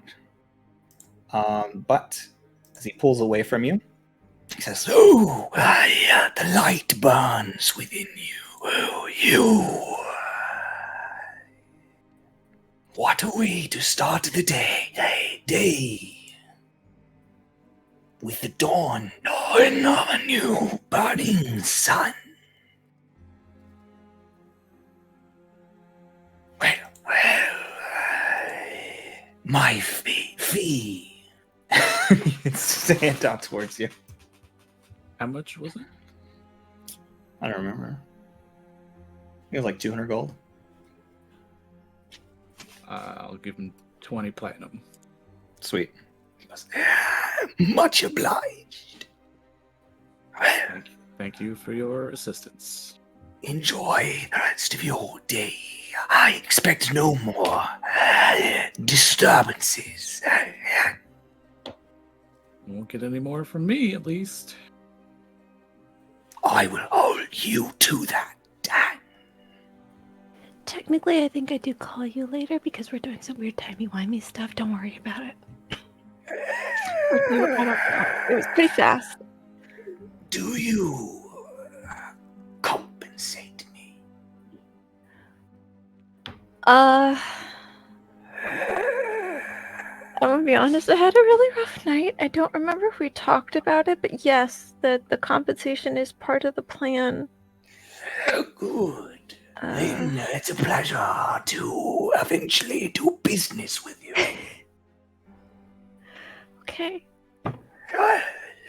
Well then, goodbye. And he gestures, and you guys are standing outside the towers of Selindor. Nice little grassy patch. A lot of elevators going down to Logic Landing. So, with that, is there anything else you guys would like to do on your 7th day, or just meet up with everybody else and call it? I need to see if I can contact Havar. Okay. Did you get his contact information? Did you guys tap? I don't know. Well, I'm gonna say, even though you don't have that, you could visit him in the Nexus. I will do that. Okay. So you navigate to the Nexus, where you see that there are like a fucking huge number of these big sprawling massive things. And I'm sure you could just ask Lady Hyacinth, so call Lady Hyacinth again, and she says, "Again with it!" I'm going to say, if that works for you, just because I know I said that you call Lady Hyacinth. So I'm going to say you call Lady Hyacinth again, and you ask her where she can find Havar. And she says that she will have him contact you. Okay. So you don't have to go anywhere. Just cut some time off. So you receive a call on your device from Havar. And he says, and he has his head and he just says, "Hello. Sorry I haven't made much progress yet, but I have begun looking for your family. Sorry, is that not why you called? Oh, stop me.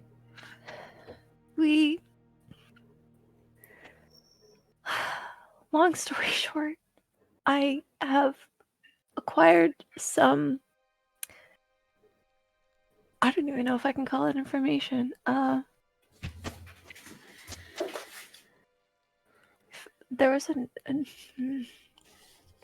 they've been sent to AS. Yes. I don't know what that means.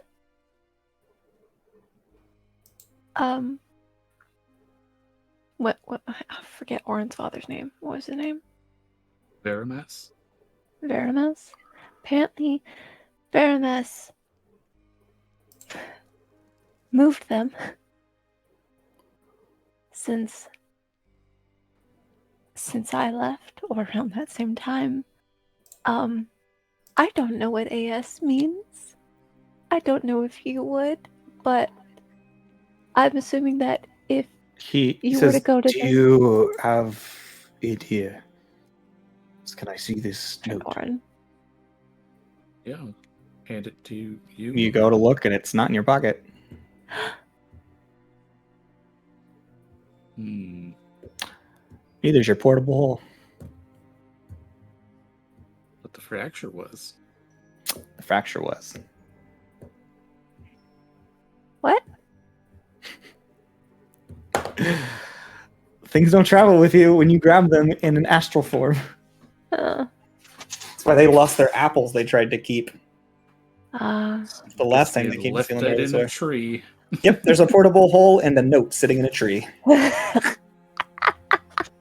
it's like right outside your chateau, so you know at least where it was.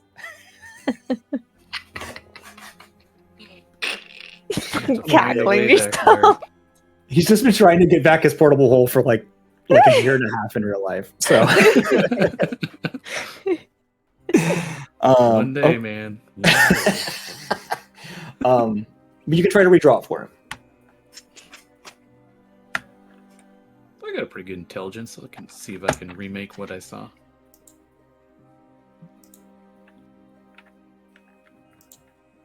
He looks at it, he goes, yes. And it doesn't make much sense, but the name here, I'm surprised it has not rung any bells for you. Oh, that was the thing I wanted to ask if it did. Make me a history check. It. Sorry, make me a religion check. Hold up. Religion. Mm-hmm. Would this be something I might? Oh, 19. 19. Oh my god, how could you not remember Sirenita, the patron god of Aarakocras? Look, it was an overwhelming night. Okay, No, but you think about it for a second. You're like, oh, where have I heard that before? And he says, yes, patron god of Aarakocras, but residing not in the elemental plane of air. She resides in Olympia. What? AS doesn't make sense, but the symbols in celestial writing. And it shows you, like, as a symbol, it says, that is a symbol marked for Olympia.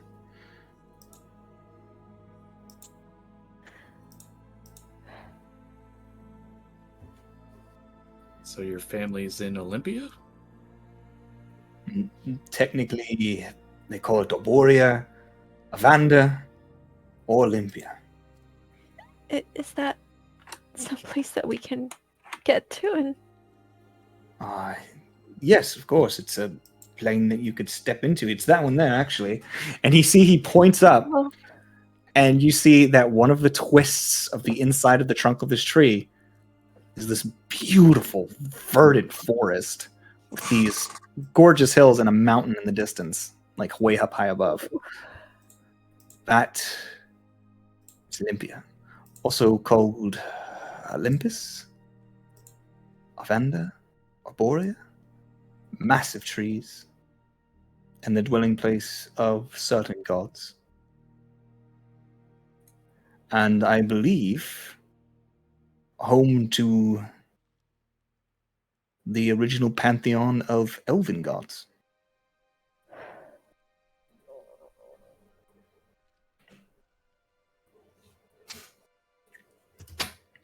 As well as some invader gods, but we try to ignore them. So I will continue my search there, if you wish. yes, please.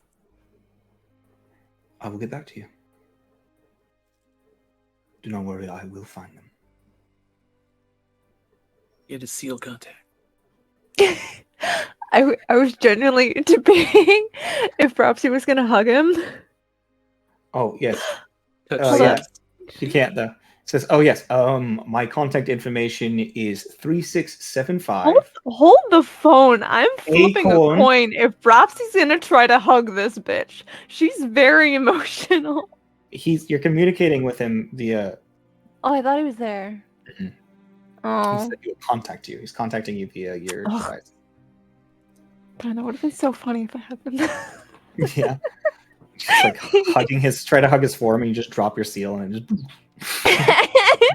And he's like 3675, small acorn, diamond, chiffon, and obelisk.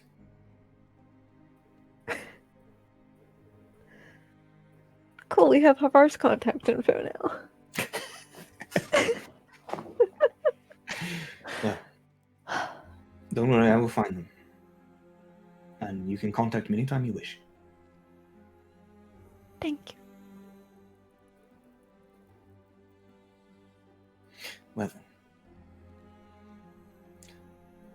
If there's nothing else, then you might excuse me. Of course. Sorry. I will get straight to it. She nods and hangs up. And so, as they close it, and you guys begin to, I don't know, relax maybe? Not relax. Ponder what you've done for the past week. Maybe meet up with each other back at the Twilight Keep. We'll go ahead and end this mini session. And we will pick this up again next time. Thanks so much, guys, for hanging out. Remember, we love you, and we did it for the rolls.